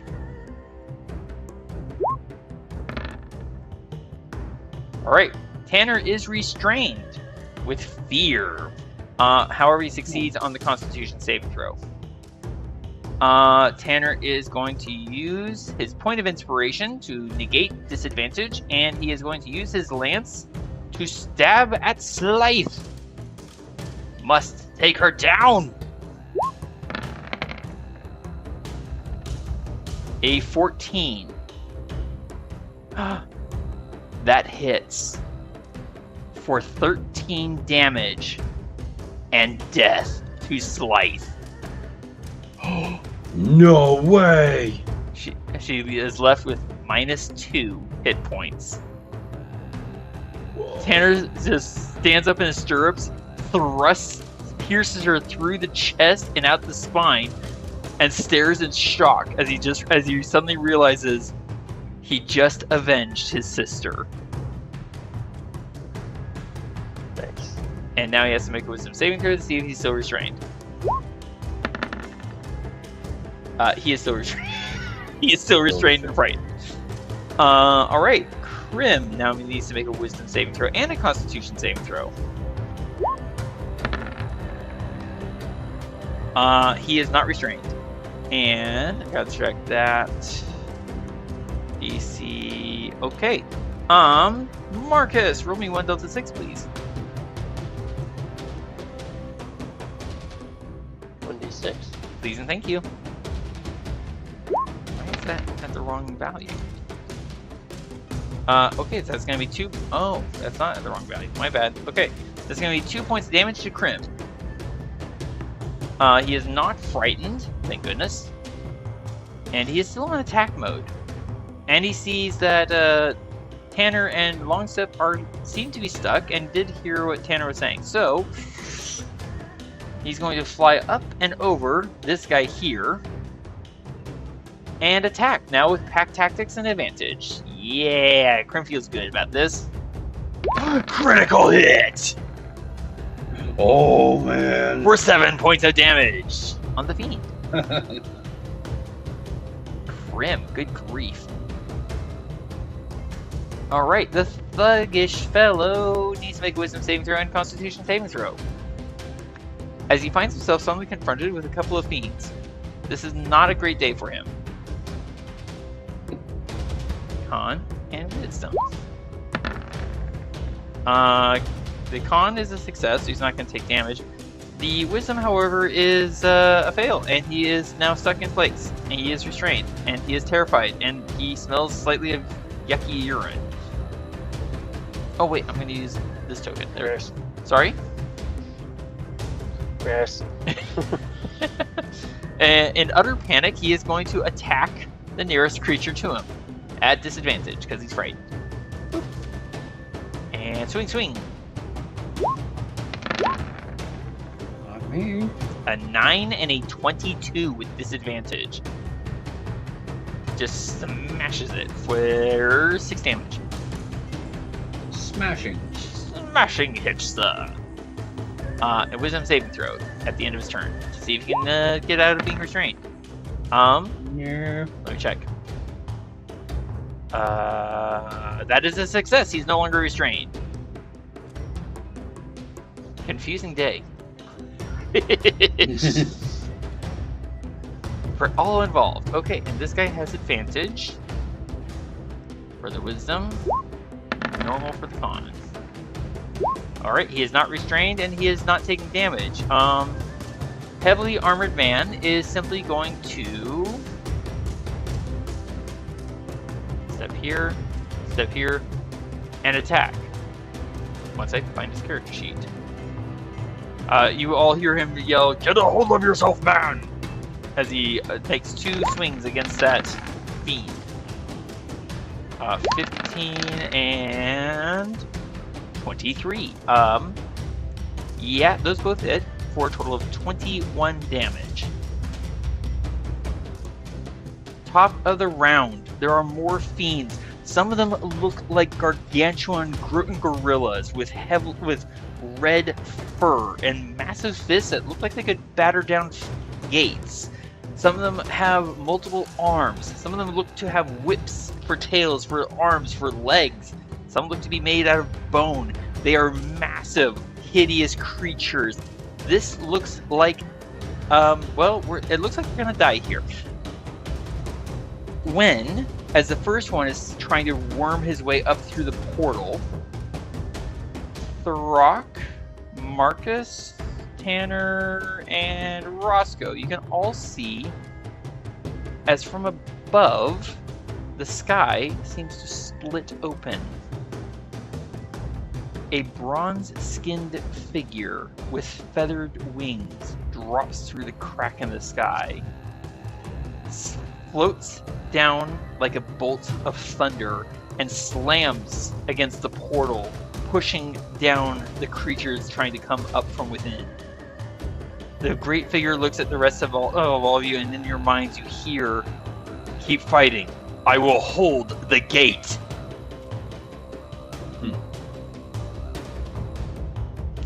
And these creatures now get to go. So, as I quickly remember, I need to check a condition. Restrained. Speed is 0. Any attack against you has advantage. And all of your attacks have disadvantage. And you have disadvantage on dexterity saving throws. Marcus, I believe you are no longer restrained, but your horse is? Marcus? I don't even know, honestly. I got really confused on that last round. Fair enough. Okay. It is getting late, so... Oh, noted. Okay, quick question for you all. Do we want to pause here and come back next week? Yes, only because I've got stuff to do tomorrow morning. Noted. This makes sense. Okay. We have been betrayed by none other than Rain, the wife of our own leader, and she has given birth to something Hideous. hideous. That's a good word. Thank you. We find ourselves mired in a fiendish trap. At the moment, the best thing that can be said of our situation is that Tanner struck down his sworn foe and has avenged his sister. However, we might be in a bit of trouble about surviving this. This is definitely a deadly encounter. More than definitely, yes. I want to thank you each so much for playing and surviving for now. We will pause Thank you the fight. again. Yes, and you're welcome. To be continued. Indeed. And I'm sorry, what was that? What were you saying, Marcus? Oh, I was just saying, thank you for setting up and running the game for us. You're welcome. I hope it was enjoyable, if somewhat terrifying and confusing. Mhm. We are definitely in dire straits. Definitely keeps you on your toes. Say what now, Roscoe Throk? Definitely keeps you on your toes, that's for sure. Indeed it does. Thank you so much for playing. I'm glad that you enjoyed, and for those of you watching and listening along at home, thank you for joining us, and please stay tuned when we come back next time to Land of the Predator to see if we survive whatever craziness is happening around us right now. I sure hope we do. Yeah. And thank you, fellow adventurers, for joining us once more. Please comment below to vote on what monsters you want to see Marcus, Throk, Tanner, and Roscoe take on next. You can vote for more than one kind at a time.